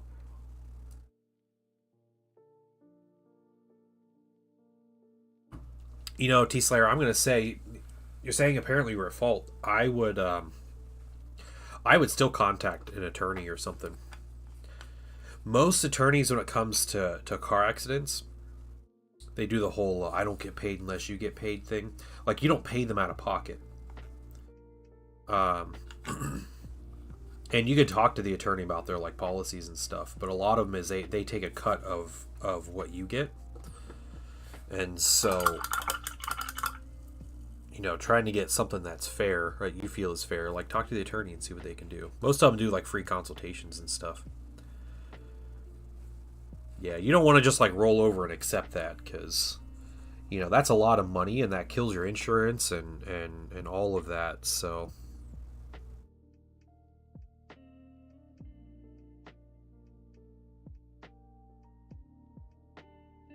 Morgan. Yeah, contact those people.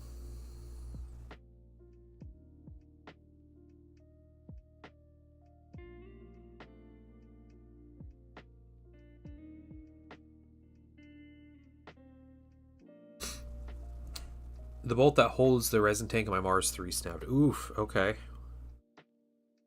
That's a cheap fix, right? Or I guess you have to get that bolt out somehow, but a new bolt shouldn't be too expensive.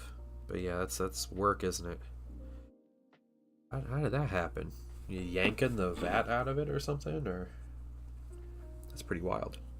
One of the talents for my legionary leader. Use it as an accursed weapon. That's cool.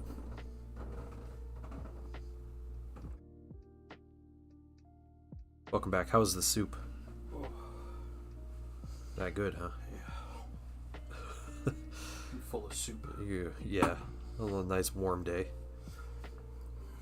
It was perfect for today. It's only going up to like 65. That's true. It isn't that warm. Oh my god. You okay over there? Mm-hmm. So did you see the container my soup came in? Yeah. It was full of dumplings. Nice. I just had like 6 or 7 dumplings. Nice. All right.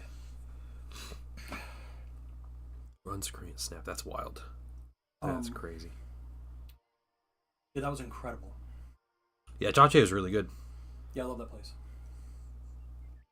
It's solid. That's good. Thank you. Thank you for ordering from there. Of course. Did you finish the kimbap? No. There's Okay. 2 pieces left. I had one. Oh, dang. Okay. I had one just to try it. I was like, oh, that's so good. But I still have to eat 2 more dumplings. Like, That's fair. mm. Love Georgian dumplings. I don't know if I've ever had Georgian dumplings. Peaches in it? I don't think It it's was that. a I don't think dumb it's that joke. kind of Georgian. It was a dumb American joke. I'm sorry. Let's throw another shrimp on the bobby. That's your kind of joke right there. Yeah. Jeez. Yeah.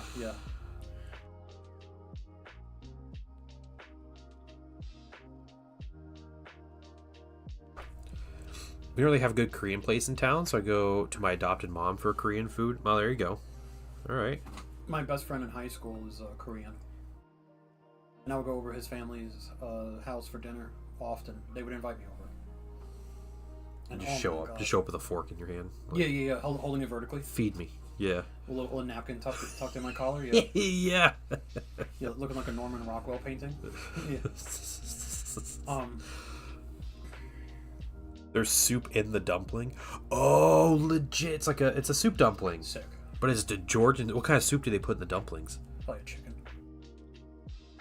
Because there's what do you call it?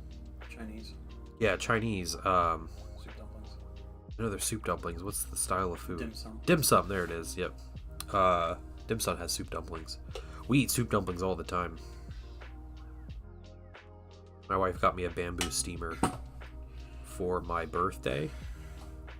It's almost okonomiyaki time, dude. Is that the soup? No. Okonomiyaki's the buckwheat pancake. Oh, the pancake. Okay, nice. The pancake with barbecue sauce and mayo and fish on it. Okay, that's right. That's right. We gotta go get it. Okay. Yep. My wife for my birthday, my wife got me a bamboo steamer, and she got me an apron that says her name, and then it's her name's personal chef. That's amazing. Yep. That's the most TPW gift. Yeah, she's all about me cooking for her. But it was funny because, like, You're a bomb cook, though. yeah, oh man, I bring that up a lot. Like that, she bought me a gift that was like gifts that were literally just for her for my birthday, like to make her dim sum and to have an apron that has her name on it. But I do love to cook.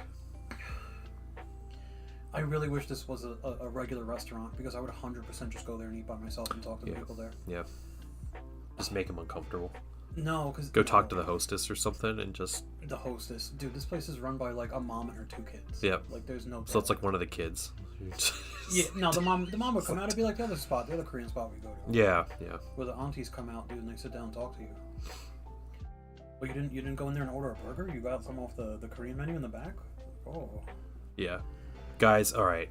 I'm sure some of you guys know this, but there's a Korean restaurant. I won't say it's near me. It's a couple towns over, but it's a burger place. It's a diner. Yep. And on their menu, if you flip to the back page is like 2 pages. it's the back 2 pages. It's in English and Korean.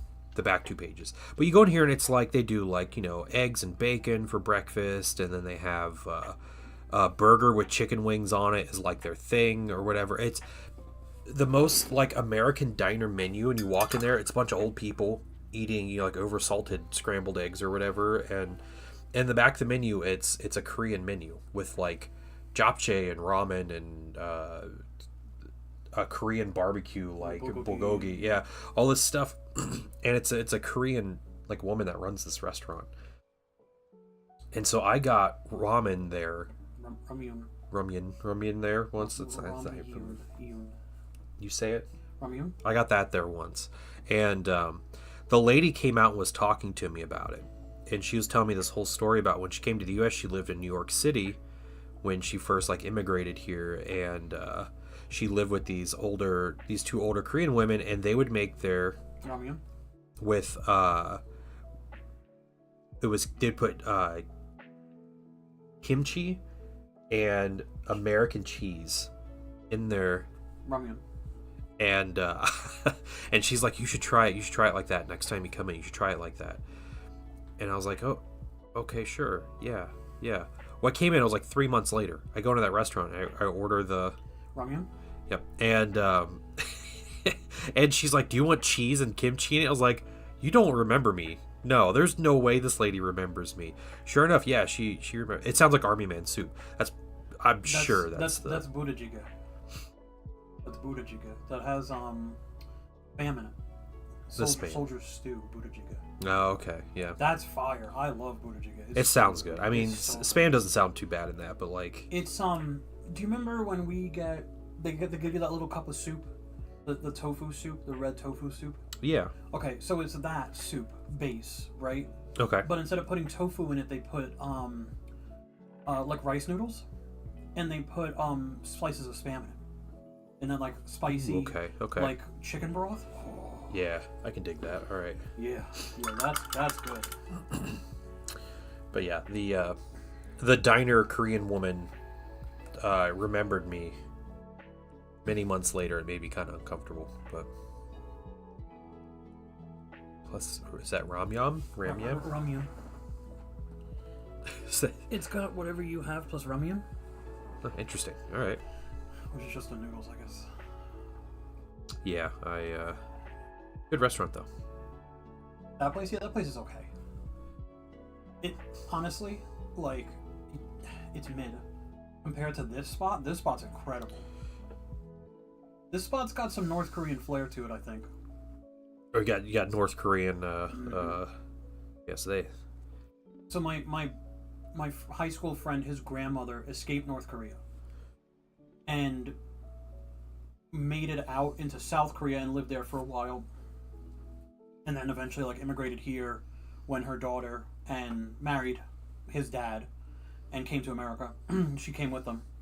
So with the way she cooked mandu, which is their dumplings, tastes like these dumplings. Oh, nice. So I'm thinking that place might have a little North Korea in them. They're spies, dude. I could taste the... We got spies in Columbus, North Korean spies. I could taste the crawling through the minefield at night in the dumplings. You could taste it. Yeah, you could taste that, yeah. Did you ever see... It was a Key and Peele skit.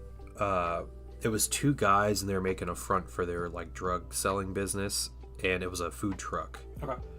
And I want to say they were, like... Maybe they were Hispanic or something is what they were acting, and their like boss comes and he's like, "How much did you sell?" He's like, "Well, we didn't sell anything." He's like, "What do you mean you didn't sell anything?" He's like, "We gave you all this, like you owe us money." And he's like, "Oh yeah, we got your money." He's like, "Look at this." He's like, "Look at all this money." He's like, "Where'd you get all this money?" He's like, "Well, we're selling this food truck." He's like, "These people will buy this one dish for $17." And he's like, $17? Like, what do you mean you're selling that for $17? And the guy, he like opens up a food truck across the street from him, and they get all mad at him because, you know, it's making more money than selling drugs. But yeah. I was thinking like these people came here to be North Korean spies, and they're like, these people are paying how much for this food? That food, I don't know, man. $15 for those plates, and I'm absolutely stuffed. It's good, yeah. I didn't even finish all the broth. I put most of it down the sink. Dang, dude. Yeah, I'm like, there was like 8 dumplings in there, man. It's huge. And then they had rice like cake slices in there. Have you ever had rice cake, like the rice cake noodles, like the real thick, chunky, chewy things? I don't think I've had those. I don't think you have either. If you've had anything to do with Korean, it would have been like with me, and I don't think I've ever had you try that. I went to the burger place a bunch. Yeah, but you got ramen. I got other stuff there, but yeah. You got ramen. They have other things on their menu too, you know. I got their bulgogi sandwich once. It was actually pretty good. Oh yeah. Mm-hmm. It was like a pork bulgogi sandwich. Actually, sounds really good. Was it like a hamburger bun? No, it was a hoagie, like a hoagie roll. Oh okay. Oh wow, that does sound good. Yeah. And they put like a cheese on it. I forgot what cheese, but it was good. Surprisingly good. I don't know, like ramyun with like American cheese is like a popular thing. I don't think I'd ever want to try it. It just doesn't look good to me. And I'm not the biggest fan of kimchi. The one time I had kimchi and I liked it was at the barbecue place we went to, the Korean barbecue place. Yeah, they got good kimchi. Yeah, I liked that. I don't know, man. It sucks because like some of the best Korean food I've ever had is my friend's mom's cooking. Yeah, like you can't compete with that. Like hands down. Like, and I used to go into Manhattan to get food. Yeah. And we'd go to a different Korean restaurant every time, and it's like, man, this is good. Not as good as your mom's. Yeah. Like, legitimately, like, not like throwing shade or anything. Like, man, your mom's a better cook. She would make japchae with squid, and she would be like, "Where's Andrew? Have Andrew come over." Oh, nice. Yeah, that's cool. Every time she makes it now, she mentions to him like, "Oh, I wish Andrew was here to have this." Like, nice. Damn. She's so sweet. See, I hope to be like that with my kids' friends though. Like, you know, make food and the kids want to come over because I can cook dinner. Red. What do you mean by white kimchi? I've never heard of white kimchi. I don't know what they're what do they got going on? Fermenting in there. Yeah. They're putting Alabama white sauce in there. They're putting their peaches and fermenting them. She's in Florida anyways, isn't she?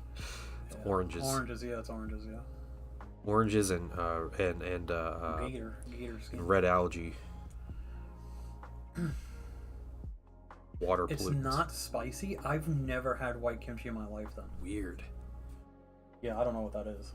That's just cabbage. That's just coleslaw at that point. Yeah, it's coleslaw. The white kimchi is coleslaw. You just got coleslaw. You're describing coleslaw. It's vinegar. Okay. Yeah, vinegar, a little bit of mayonnaise. Yeah, it's pretty good. It's the southern kimchi, man. Southern kimchi is crazy. That's wild. What you do is get instant noodles and an egg. You cook and eat the instant noodles like normal, but don't drink the broth. And then you crack and scramble the egg into the broth and microwave that. There was one time I cracked an egg into my ramen. I had like a bowl of ramen, right? It was like a microwavable bowl instead of it being in a cup. And I cracked the egg into it like halfway through the cooking process, right? And I put it back in the microwave. It finishes cooking. I take it out. The egg is cooked all the way through. It was like, oh, perfect, or almost all the way through. It looked like, right? You know, the yolk is cooked on the top, from what I could see. I go and I set it down on my table. And the impact of me setting it down on the table caused the yolk to explode. Oh. And it shot up and hit my ceiling. I had to get my ladder out and climb up my ladder, and because I have like a stamp ceiling, I had to clean egg off my ceiling. Did you have egg on your face? Yeah. Would you say it was a situation where you had egg on your face? I did, yeah, because it literally went bop. Yeah. And it just exploded everywhere. Huh. Yeah, that sucks. Yeah, it sucked big time. So fermented white kimchi, I'm thinking just old coleslaw. I'm trying to think if there's... The only thing I think that's like close to that are the cubes, but that's like a radish. You know what I'm talking about? Like oh they, yeah, like they give yeah. to you for free the at little the chicken place. Little daikon or whatever. Is that what exactly. it is? Yeah. Like a fermented daikon. That's like white kimchi, but like. That's interesting though. Mm-hmm. But I've seen that daikon in the red before too. Yep. Sometimes it's my favorite. I either love or hate that one.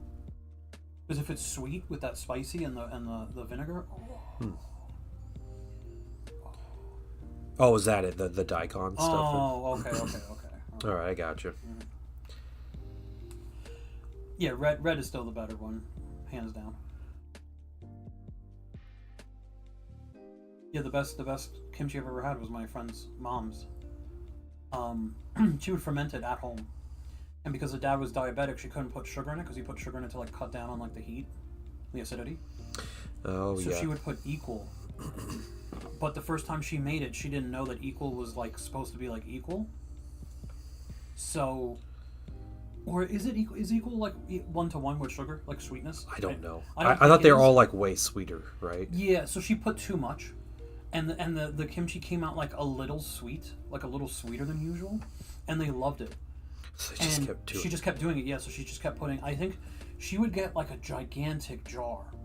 I don't even know how big this thing was. Like you could stick almost your head in it. It's huge. And she would put like 4 to 5 packets of equal. Like that was enough. Oh, nice. Okay. Yeah, and just fill it up with vinegar, and then put the cut up cabbage and all the spices and stuff in it. Oh my god. Yeah, they would have me over for Korean Thanksgiving sometimes too. I don't really. I was like, "What do you mean by Korean Thanksgiving? Like, what are you guys celebrating?" And my friend was always like, "I don't know." Like, all right, cool. The war, dude. Yeah, I'm glad to be part of your culture, I guess. But the thing they did for Korean Thanksgiving was like they would do a lot of skewer foods, a lot of fried foods. Ooh, okay, all right.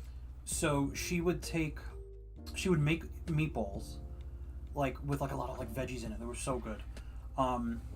She would do meatball skewers, but then she would also do like, it would be fish, like green onion, and crab stick.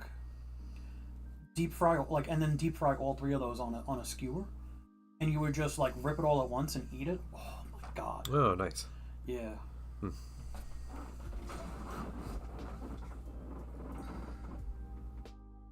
All right, we got that coat of pink done. She's busting out Korean characters, man. I don't know what she's She talking is, yeah. about. That's probably Olma. Is that adopted mother? Olma's just mom. Yeah. All right. Oh man, I think I'm done painting for the day. I'm done eating for the day. Yeah, I guess I'll go eat that kimbap. You look like the girl from K-pop Demon Hunters in the beginning. That's exactly what I thought of when I opened that. Yeah, every time I get it, I'm like, oh. They know. Every time someone orders, and they're like, "Yep." That's like the thing, though. That movie is crazy popular still. Yeah. Like even like my son's soccer team, all the kids sitting on the sideline, they're talking about K-pop Demon Hunter. That's so crazy. Yep. It's. I mean, like I've heard this from multiple sources before. Like Korea considers their #1 export to be their culture. Yeah. So like that just hits home. Yeah. And they'll just yeah. keep It's like it. yeah, that's fair. Yeah. All right. Well, I'm gonna jump off I'm not going to stay on, so yeah. Okay. I'll All right. You don't want to stay on talk, and I'll just like go No. go like do whatever. No, and- I'm tired. All right. Yeah. You guys have a great weekend. I should be on Sunday night, and I don't see why not. I'll be painting something. I might continue these minis, or I might just do something on my own. So, sorry, Raja. Yeah. Welcome back, Raja. Have a good day, Raja. Yeah. Have a good weekend. Yeah, I should be back on Sunday night though. Should be a good time. But you guys have a great weekend, and